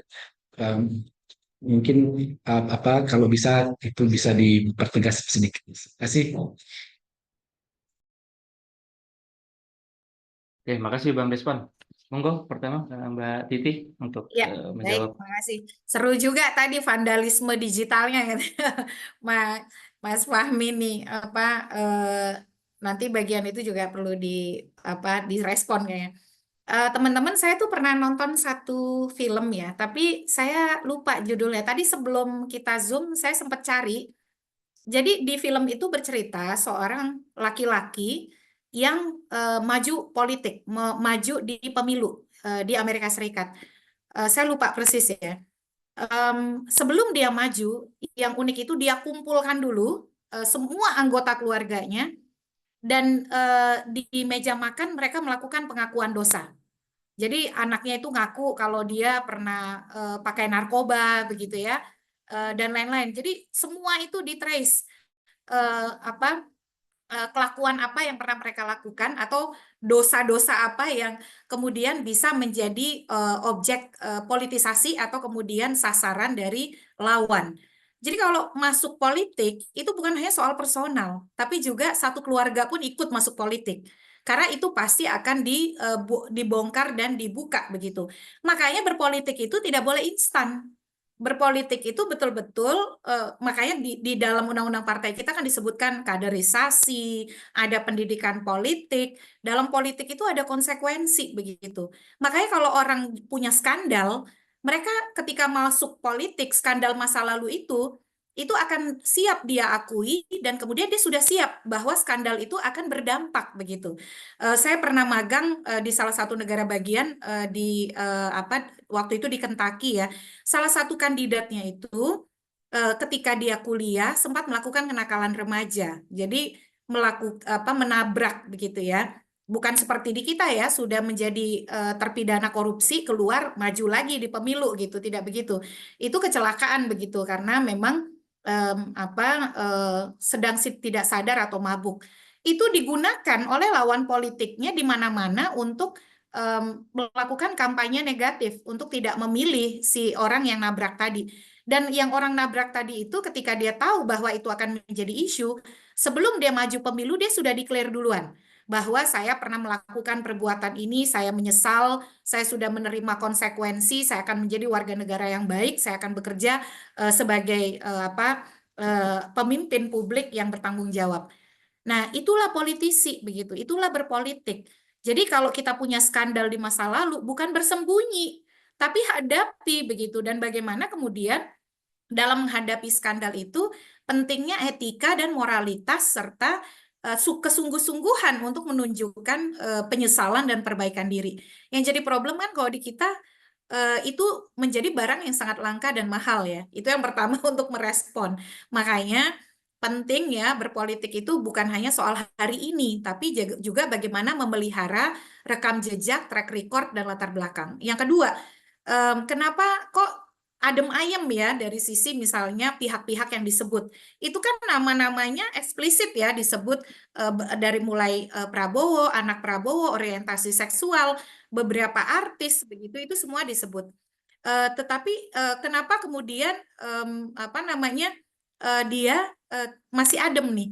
Ya pertama Mas Despan dan juga tadi di awal saya lupa ya, karena satu belum pelantikan nih kita masih masa jeda atau masa tunggu sampai dengan 20 Oktober 2024. Jadi di masa jeda ini kan kita sama-sama tahu ya bahwa bagaimana situasi dan kondusivitas serta stabilitas politik itu harus dijaga oleh semua pihak. Sebab kalau terjadi situasi yang tidak terkendali, jangan-jangan 20 Oktober bisa mengganggu peralihan transisi kekuasaan dan pelantikan calon terpilih, kira-kira kan begitu. Jadi ini kita berada di situasi antara di masa tunggu, di mana stabilitas, lalu kemudian kondusivitas ekosistem politik itu sangat penting untuk dijaga. Tapi lagi-lagi politik itu dinamis. Dulu kawan bisa jadi lawan, dulu bergandengan tangan bisa kemudian bertarung habis-habisan. Dan itu pola yang terjadi dengan Bongbong Marcos dan Sara Duterte. Tapi Filipina itu tidak sepenuhnya sama dengan kita. Presiden dan wakil presiden di pemilu itu bertarung sendiri-sendiri. Jadi mereka tidak sebagai pasangan, bukan pair of candidates. Meskipun mereka kemudian berkoalisi, Bongbong Marcos berkoalisi dengan Sara Duterte. Ya mirip-mirip lah ya sama kita begitu. Tapi di Indonesia wakil presiden itu ban serep gitu ya, yang hanya akan mendapatkan peran kalau kemudian yang utamanya itu memberikan atau diberi peran. Ya kan kita tidak tahu apakah relasi itu akan tetap mesra ataukah kemudian ya akan menjadi simbolik atau sesuatu yang ada tapi kemudian tidak bermakna atau kurang memberi makna. Itu yang harus kita tunggu 5 tahun ke depan. Lagi-lagi politik itu dinamis begitu, situasi dan lanskap politik berubah. Tadi Mas Ismail Fahmi juga sudah menyebut responnya nggak sama nih dengan dulu begitu ya. cyber army-nya tidak sekuat dulu. Selain substansinya memang sulit untuk diselamatkan, apa yang diposting itu keterlaluannya atau parahnya luar biasa, saya kira lanskap politik dan kekuatan politiknya juga berbeda.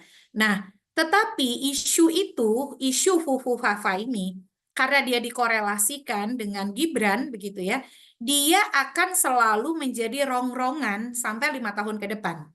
Dan akan menjadi isu yang akan istilahnya dipanggul terus untuk dipersoalkan. Nah, bagaimana cara mempersoalkan secara hukum? Ya tentu saja kalau kita lihat kan nama-nama yang ada di situ ya soal nama Prabowo, putra Prabowo, lalu artis-artis yang disebut, korban-korban yang merasa dirugikan kan bisa memproses itu. Meskipun kalau saya tidak terlalu berminat soal pemidanaan ya, kriminalisasi, tetapi bagi saya etika dan moral itu sangat penting. Mestinya akui dan minta maaf begitu ya, dan menunjukkan kesungguhan penyesalan dan memperbaiki diri. Tetapi juga kita tidak bisa melarang orang-orang yang mau mempersoalkan dan terus mempersoalkan ini, terutama ketika ada dinamika politik ke depan. Saya kira 2 tahun atau 3 tahun menjelang 2029, ekosistem politik kita akan panas, karena 2029 kan akan kembali ada pilpres, konfigurasi dan lanskap politik bisa berubah, dan suasana hati orang juga bisa berubah, begitu ya. Tetapi di masa tunggu ini memang nampaknya stabilitas, kondusivitas itu lebih dikedepankan untuk mengamankan transisi dan juga pelantikan calon terpilih 20 Oktober 2024. Tapi bagaimana pasca 20 Oktober kita semua tidak bisa memastikan karena dinamika dan dinamisasinya sudah berubah, peta kekuatan dan kekuasaan juga sudah bergeser. Begitu Mas Despan dan Mas Eko, makasih. Ya, terima kasih Mbak Titi. Mungkin ada yang ingin bertanya lagi? Pertanyaan terakhir kali ya, satu atau ya satu lah, mungkin satu pertanyaan terakhir gitu. Jadi yang buat saya perlu dijawab nggak, Mas? Oh ya, boleh Pak. Oke ya. Moga-moga Mas. Oke, pertama mungkin yang terakhir dari Mas Despan, bertanya temuan Dompet seperti apa. Dompet tidak mencari, jadi kita nggak menganalisis Kaskus. Jadi kalau seandainya ingin tahu ya harus lihat di Kaskus, lihat yang lain, melakukan profiling. Dompet hanya membaca percakapan di media sosial, ya, itu yang kita lakukan. Dan saya juga nggak berminat sih untuk mencari lebih dalam untuk siapa gitu. Kalau netizen sudah mencoba mencari beramai-ramai, bukti-bukti sudah ada, ya biarkanlah itu yang berbicara. Dinamikanya seperti apa, itu yang kemudian kita baca gitu. Kemudian soal apalagi tadi itu misalnya, sampai lupa saya. Rekomendasi misalnya. Jadi ini ada sebetulnya ada rekomendasi bijak nih ya tentang apa yang kenapa kok yang dilakukan Prabowo agak berbeda misalnya ini ya. Ini tadi mau saya sampaikan, saya hapus nggak jadi. Saya coba tes ya menggunakan AI. Dia itu cenderung ada yang menarik itu dia cenderung positivistik kalau AI ini. Ini positif dan tahu lurus. Dia nggak terlalu banyak tentang politik. Ya, rekomendasi ini disusun setelah saya kasih data banyak ya dari news, Twitter dan lain-lain. Nah, jadi buat tim Gibran gimana gitu rekomendasinya seperti ini dengan asumsi kalau seandainya itu bukan dari Gibran, misalnya ya harus klarifikasi, fokus ke kampanye positif, libatkan ahli IT, buktikan audit digital bahwa itu enggak gitu ya. Nah, tapi itu kan nggak dilakukan. Jadi atau kalau jika benar itu milik Gibran, ini mirip yang disampaikan Mbak Titi tadi. Akui, minta maaf ya. Itulah berpolitik yang baik ya, seperti Mbak Titi bilang. Ini sesuai dengan AI, Mbak. Jadi kayaknya kalau AI dipakai itu baik-baik saja kondisi negara kita nih ya. Gitu. Jadi AI birokrasi. Ada istilahnya tuh AI birokrasi. Gimana bukan AI mengganti, tapi pengambilan keputusan, kebijakan itu bisa dibantu oleh AI. Nah, termasuk juga tadi sama. Kenapa enggak Pak Prabowo kemudian protes atau apa, kok bahkan timnya bilang ya nggak ada apa-apa, misalnya seperti itu. Ya kalau ini sesuai dengan rekomendasi AI, saya yakin sih bukan pakai AI, tetapi lebih ke positivistik. Situasinya masih sangat tidak memungkinkan, sangat tidak bagus, bisa malah timbul chaos, malah bisa jadi lebih ramai lagi. Prosesnya juga belum selesai. Tadi Mbak Titik bilang kan belum Oktober gitu, ya kita belum tahu nanti Oktober. Jadi lebih bijak. Jadi ada yang sifatnya hitam putih benar salah, itu langkah yang kita ambil, atau menggunakan cara yang bijak. Ya. Nah, kalau saya lihat ini sikap bijak dan proporsional. Nah, ini seperti ini kalau rekomendasi AI misalnya, mungkin ini bisa juga kita pakai untuk cara membaca. Ya. Hindari reaksi emosional. Apa yang disampaikan oleh Bu Fafa, kalau toh itu benar misalnya gitu, itu kan menimbulkan emosi. Jadi kalau direspon dengan emosi kan jadinya emosional, nggak bijak di situ. Padahal kelasnya kelas presiden. Makanya dengan yang disampaikan, misalnya komitmen pada rekonsiliasi, tidak ada masalah kayak gitu. Ketika ada upaya untuk menangkal untuk membangun narasi negatif pada koalisi, ada harus dimonitor, dihadapi dengan baik. Nah, ini ada cara-cara yang sifatnya lebih bijak dan proporsional dan secara politis lebih bagus ya, dalam menghadapi itu. Saya kira demikian ya dari saya tambahannya. Terima kasih. Oke, siap. Terima kasih Mas Ismail Fahmi. Monggo, pertanyaan terakhir mungkin jika masih ada.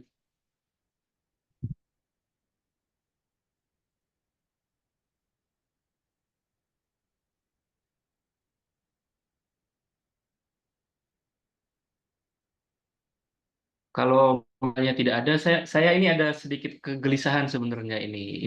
Saya ingin tanyakan ke Mbak Titi. Karena saya melihat beberapa waktu belakangan ini Mbak Titi, yang paling getol untuk menjelaskan ini bukan orang yang dituduh itu adalah Menkominfo atau dari kementerian tersebut lah. Nah, yang ingin saya tanyakan adalah sebenarnya seberapa jauh sih lembaga negara itu eh, harus bersikap ketika hal ini misalnya terjadi lagi ke depannya ketika media sosial itu diduga milik pejabat publik begitu. Nah, mungkin itu. Oh, ini ada Mas Kamil juga. Monggo Mas Kamil. Sorry jatahnya saya ambil tadi belum angkat tangan soalnya.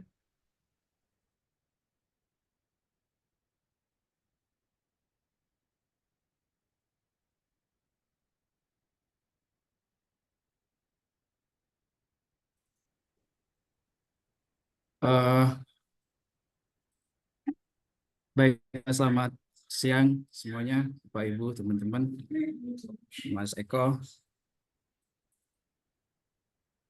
Pertanyaan saya mungkin terkait dengan problem identitas ya, terutama di dalam kehidupan digital. Kan kita tahu ketika kita sudah hidup di dunia digital, kita itu kan boleh disebut sebagai homo digitis gitu. Kira-kira yang salah satu karakteristiknya itu kita kayak terperangkap ke dalam kekaburan antara autentisitas dan artifisialitas, terutama dalam konteks ini adalah identitas ya. Karena yang kita bicarakan siapa sih sebenarnya identitas otentik dari akun Fufu Fafa ini. Padahal kalau kita ngomong tadi ya dari kajian identitas dalam kehidupan digital memang percuma gitu ya ngomong soal identitas dalam pengertian yang esensialistik begitu, karena memang kita hidup di dalam kekaburan antara otentisitas dan artifisialitas itu.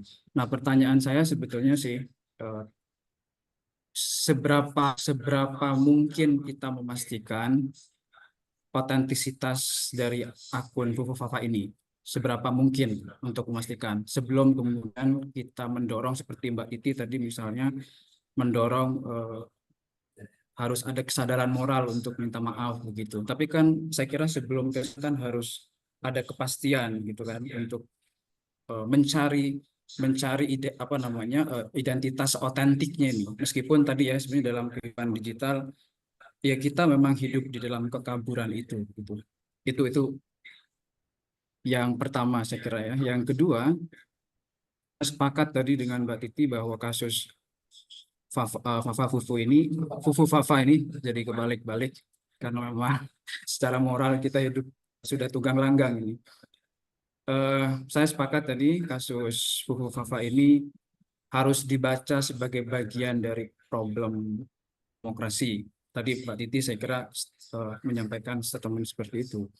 Tetapi secara luas memang saya ingin melihatnya dari perspektif yang persis nih, dystopian techno pessimism gitu, melihat kehidupan digital dan demokrasi. Karena ya tadi ya, karena kita itu ketika hidup dalam dunia digital, ide kita itu seringkali kan apa ya, diekspresikan secara tidak jelas gitu. Kita bukan menjadi warga, tetapi kemudian menjadi yang menjadi apa, entitas yang anonim, sehingga kemudian saya kira itu justru membuat ruang demokrasi kita kan menjadi betul-betul ini ya, decline gitu. Saya cuma mau minta konfirmasi aja dari Mbak Titi soal apa ya, pengayaan dari statement kalau ya ini memang problem demokrasi begitu, karena memang tadi apa namanya, keterlibatan netizen itu bukan sebagai warga tuh, terutama ketika identitasnya itu tuh tadi ya anonim begitu. Dan saya kira kebanyakan masih begitu ya. Kita belum menjadi warga sepenuhnya di dalam ruang digital begitu. Saya kira begitu aja, Mas Eko. Terima kasih. Oke, siap. Terima kasih Mas Kamil Alfi Arifin. Monggo untuk pertanyaan ini saya mulai dari Mas Ismail Fahmi. Tadi ada salah satu pertanyaan dari Mas Kamil soal seberapa besar kemungkinan kita bisa memastikan kepemilikan akun Fufu Fafa ini. Oke, jadi kalau kita bicara soal kepastian ya, kepastian di mana kepastian itu baik yang punya itu mengakui atau tidak mengakui pasti kan gitu ya. Bagaimana kita memastikan? Artinya ini perlu ada proses forensik. Di UI itu ada itu ahlinya ya, ahli forensik gitu. Yang kita lakukan biasanya kan gini, memastikan. Artinya harus ada satu device itu yang dipegang oleh si yang bersangkutan. Nah, device itu ada ID-nya, ada jejaknya, mungkin di situ ada historinya zaman dulu di device itu ketika di copy direkam betul kan pada tanggal itu dulu ada jejaknya, kan membuka apa itu Kaskus ya, mungkin ada lognya di sana, terus kemudian memposting sesuatu mungkin nggak tahu, tapi mengakses alamat tertentu kayak gitu, di mana itu klop dengan waktu timestamp dari postingan tadi, yang itu ada di device dia. Nah ini kalau kita bicara soal kepastian secara positif hukum, ya, dan itu dia menolak atau tidak menolak dihukum ketika sudah terbukti bisa. Nah, kalau menjawab itu bisa nggak sekarang kita mendapatkan data seperti itu? Rasanya impossible, rasanya nggak mungkin. Kalau toh iya itu tahun berapa, ya, device-nya masih ada atau tidak juga gitu ya. Kalau tahu benar mau dipakai, mau dicek, mau di digital forensikan gitu. Yang ada sekarang itu probabilitas saja, Mas. Probabilitas. Jadi misalnya siapa sih pemilik akun ini? Kita bisa mungkin tidak bicara soal tokoh, nama orang, tetapi pada saat itu karakter dia seperti apa, ya. Kok memberikan komentar-komentar seperti yang disampaikan oleh Mbak Titi tadi. Mungkin di saat itu masih muda, masih anak-anak, belum berpikiran sana sehingga bebas ngomong, emosional ketika bapaknya diserang netizen, misalnya kayak gitu. Sudah mulai masuk ke dunia politik dan lain-lain kayak gitu ya. Dan pada saat kondisi itu mungkin dia juga mengakses akun-akun yang lain, apa tuh platform-platform yang lain ya. Biasanya itu kalau kita punya email dan nomor telepon itu kita pakai kan, daftar bukan hanya di Kaskus tapi mungkin juga Friendster barangkali ya kan? Ada LinkedIn, ada banyak yang sekarang akhir-akhir ini coba dites sama netizen tuh akun-akun yang lain, akun porno dan lain-lain itu. Nah, tanpa terasa karakter-karakter seseorang saat itu match nggak dengan perilaku-perilaku mengakses dan mendaftar tempat yang lain. Mungkin bisa, itu bisa dilihat. Tapi itu tidak menjawab pertanyaan Mas tadi yang sifatnya secara pasti bisa nggak. Itu bukan forensik yang valid betul ya, tapi hanya perilaku, kemungkinan. Ya. Jadi kira-kira itu Mas yang kita bisa lihat sampai sekarang ini. Oke, terima kasih Mas Ismail Fahmi. Ini Mbak Titi tadi di chat menyampaikan sedang ke belakang ya. Apakah Titi sudah bergabung belum?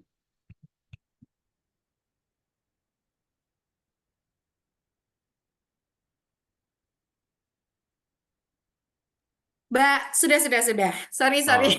Oh, oke, siap Mbak. Monggo Mbak. Em, ya, yang pertama tadi bertanya ya, kok otoritas negara jadi jubir sesuatu yang mestinya apa namanya kalau apa dalam konteks ini tidak mengurusi urusan-urusan personal dari para pejabat publik atau keluarga pejabat publik. Saya kira itulah kesalahan politik kekeluargaan di Indonesia ya. Jadi urusan keluarga itu jadi urusan apa namanya negara begitu. Jadi ini yang menggambarkan mengkonfirmasi apa yang disebut dengan oleh The Economist Intelligence Unit itu sebagai perilaku political culture yang buruk. Yang skor kita itu kurang dari 5, termasuk adalah domestifikasi urusan publik untuk urusan keluarga begitu. Atau kemudian bagaimana urusan keluarga dibuat sebagai urusan yang ditangani oleh pejabat publiknya. Nah itu memang kalau soal Mas Eko terganggu, saya kira kita semua terganggu ya dengan misalnya bagaimana domestifikasi pejabat publik kita untuk mengurusi hal-hal yang merupakan urusan keluarga begitu. Nah harusnya kan adalah yang harus disampaikan adalah sebagai pejabat publik itu tadi ujung-ujungnya adalah memberikan teladan, memberikan literasi digital yang baik, dan bukan kemudian pemihakan kepada hal-hal yang sifatnya bukan otoritas negara untuk kepentingan publik, kan kira-kira begitu. Jadi apalagi kemudian pernyataannya menjadi bias, tidak terukur, padahal salah satu ciri dari demokrasi itu adalah predictable enforcement, termasuk juga pelayanan publik oleh pejabat publiknya. Setiap pernyataan publik oleh pejabat publiknya harusnya kan akuntabel. Nah, tapi kita selalu diberikan narasi-narasi menggantung. Ya sudah pasti bukan, dan kemudian siapa orangnya nggak tahu begitu. Kok bisa begitu ya, udah pasti bukan tapi tidak tahu orangnya. Nah, jadi menurut saya di sini adalah kita punya problem besar soal orientasi dan juga moralitas serta etika pejabat publik kita. Dan yang kedua terkait dengan akuntabilitas. Jadi seolah-olah kita dibiasakan untuk tidak menagih akuntabilitas dari pejabat publik kita. Dan lagi-lagi ini yang memang harus menjadi kajian kita bersama, karena salah satu persoalan besar di kita adalah soal etika penyelenggara negara kita, walaupun kita punya TAP MPR soal itu ya, dan kita juga punya undang-undang tentang penyelenggaraan negara yang bebas dari korupsi, kolusi, dan nepotisme, tetapi itu yang kemudian menjadi salah satu problem besar dari praktik demokrasi kita hari ini dan tata kelola publik kita, tata kelola bernegara kita begitu. Jadi kalau Prof. Jimli kan usul tuh ya, ada undang-undang tentang etika pejabat publik gitu ya, sebagai turunan bahkan beliau mengusulkan mahkamah etika. Tapi ya saya kira persoalan terbesar kita adalah akuntabilitas tidak hadir pada pejabat publik kita, dan yang kedua Mas Kamil ya, masyarakat kita juga belum menghadirkan masyarakat yang betul-betul menjadi civic.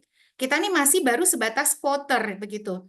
Kita hadir dengan sangat bersemangat ke TPS, di bilik suara menjadi voter. Harusnya kan keluar dari bilik suara kita menjadi civic gitu ya, warga negara yang menjadi kontrol atau kemudian menjadi bagian dari pengawasan terhadap kehidupan politik dan bernegara.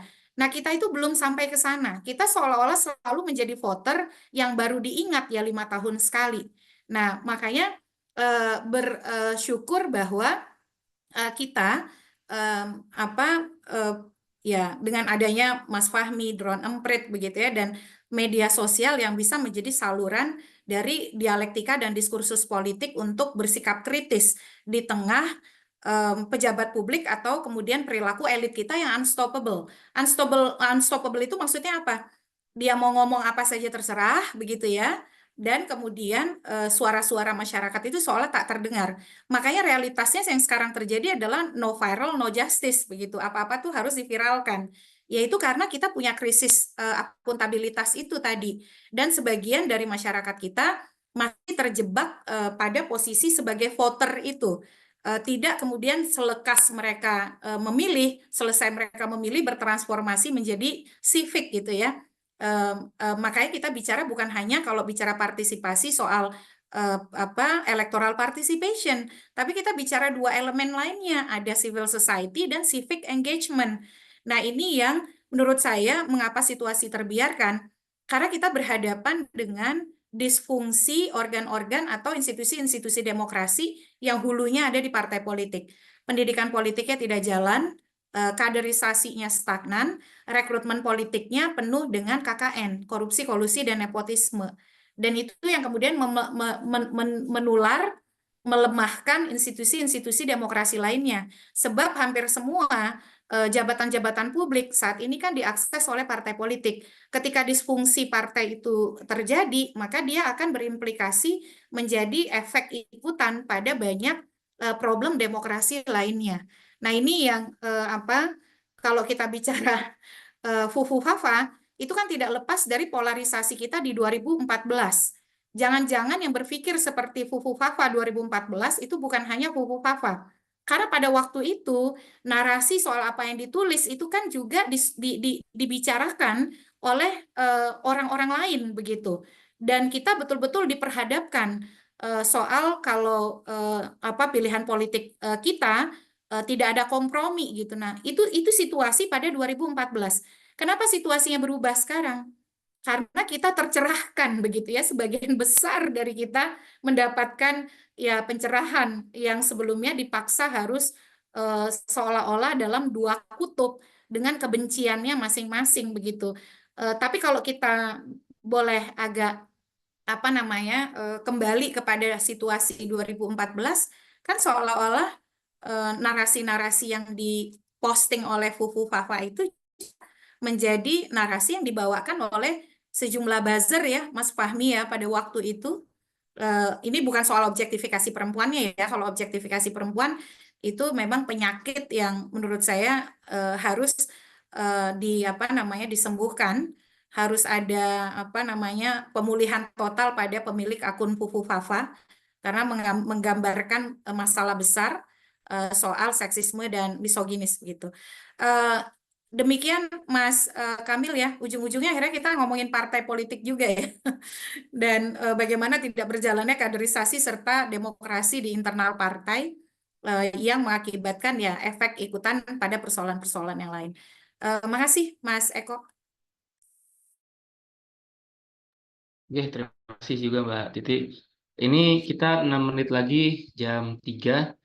Ini tadi di chat ada yang ingin bertanya nih Mas, siapa namanya, Mas Bilal. Jadi gimana Mas Ismail kami dan Mbak Titi ini boleh satu pertanyaan terakhir kali ya sebelum ditutup? Oke, siap. Mas Zilal, jika ingin on mic, monggo dipersilahkan. Saya Zailal Kibriada Rajati dari ilmu psikologi, karena jujur aja kayak beberapa main Twitter itu adalah kesukaan saya gitu loh. Karena ya manusia itu ya tempat untuk observasi bagaimanapun, kayak walaupun untuk kode etik dan hukumnya jujur itu bukan ranah saya. Jadi makanya saya berani bertanya.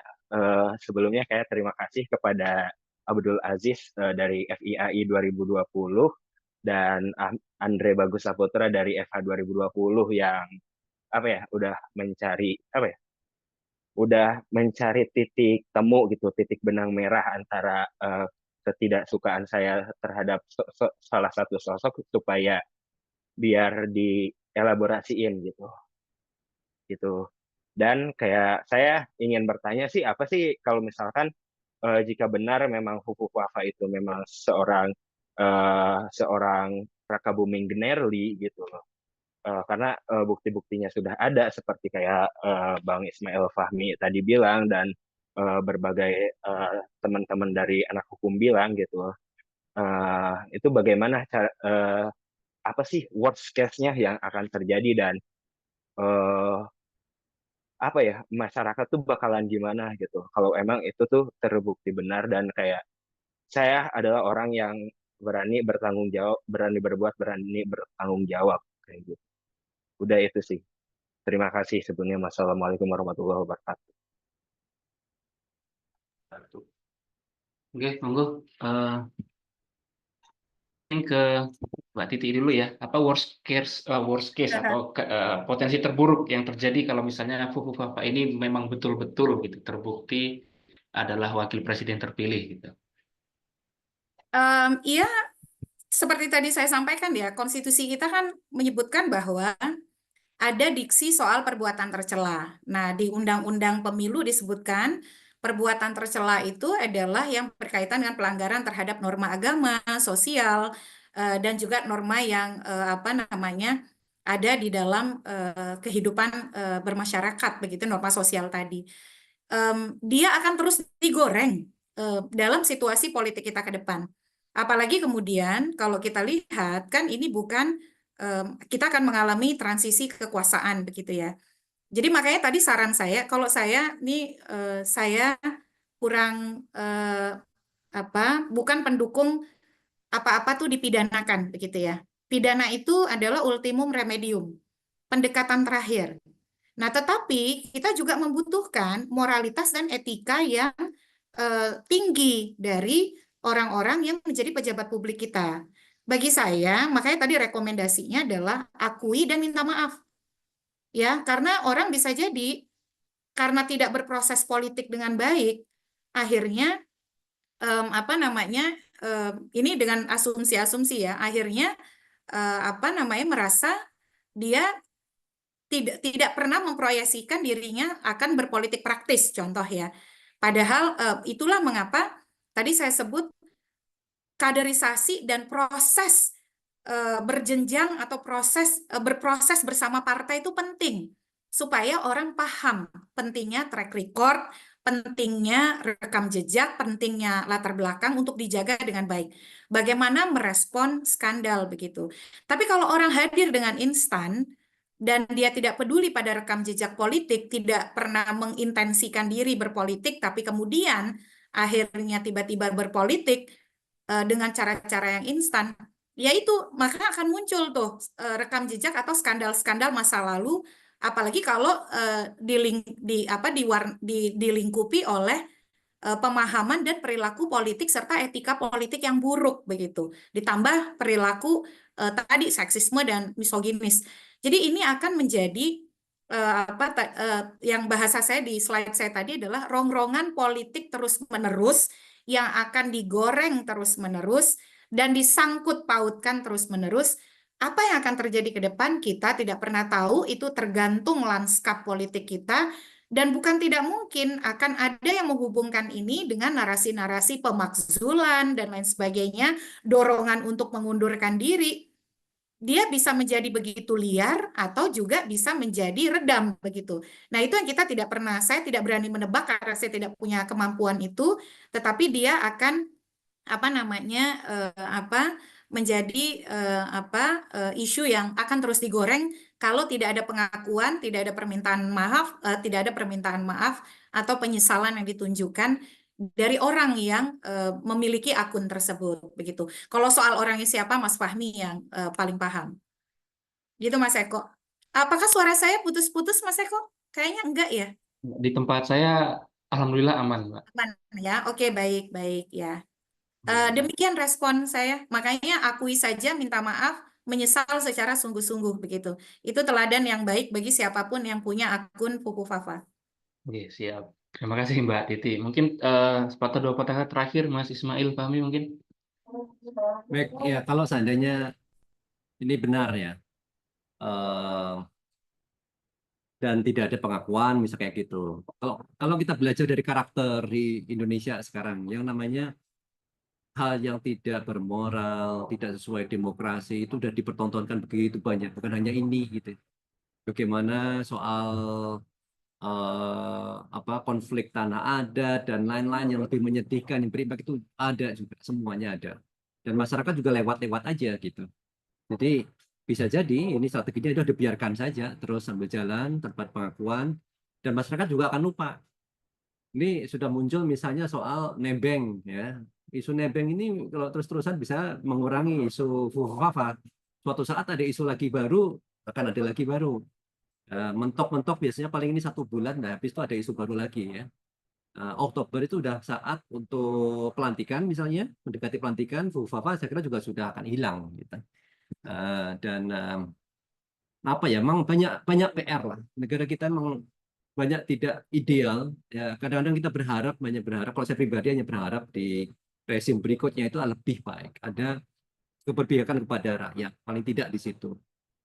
Soal fufafa itu bisa jadi ini kalau mereka presiden dan wakil presiden bisa menunjukkan, bisa saling memaafkan lah, whatever, asumsi benar, ya. Terus kemudian koalisinya jalan seperti rekomendasi dari AI tadi, fokus dari bekerja untuk rakyat, saya kira juga seperti Mbak Titi bilang tadi nggak perlu dihukum, ya. Tapi ini bisa memberikan hal yang positif kepada rakyat itu jauh lebih baik daripada kondisi sebelumnya misalnya nih.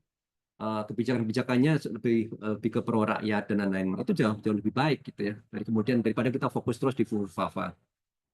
Itu yang saya lihat sih. Jadi saya nggak berharap banyak juga bahwa kita akan terus-terusan akan ingat ini.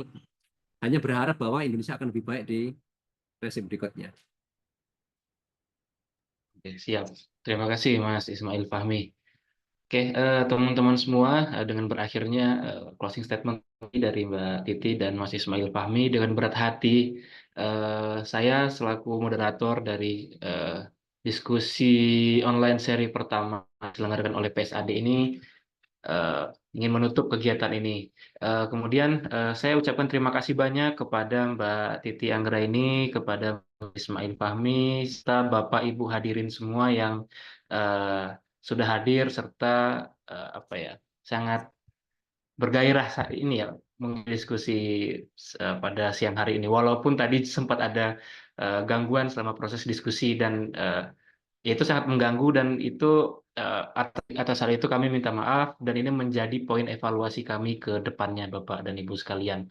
Nah, terakhir kami informasikan agar tidak ketinggalan informasi dan kegiatan terbaru dari Pusat Studi Agama dan Demokrasi UII lainnya, Bapak Ibu dan hadirin sekalian bisa follow sosial media kami gitu. Oke, akhir kata saya akhiri. Assalamualaikum warahmatullahi wabarakatuh. Waalaikumsalam warahmatullahi Waalaikumsalam wabarakatuh. warahmatullahi wabarakatuh. Pamit Terima semuanya. kasih teman-teman. Saya pamit Terima ya. kasih, Mbak Oke, Titi, Yuk. makasih. Mas terima Ismail, kasih. teman-teman semua, Oke, makasih banyak. Ya. semuanya. Mari.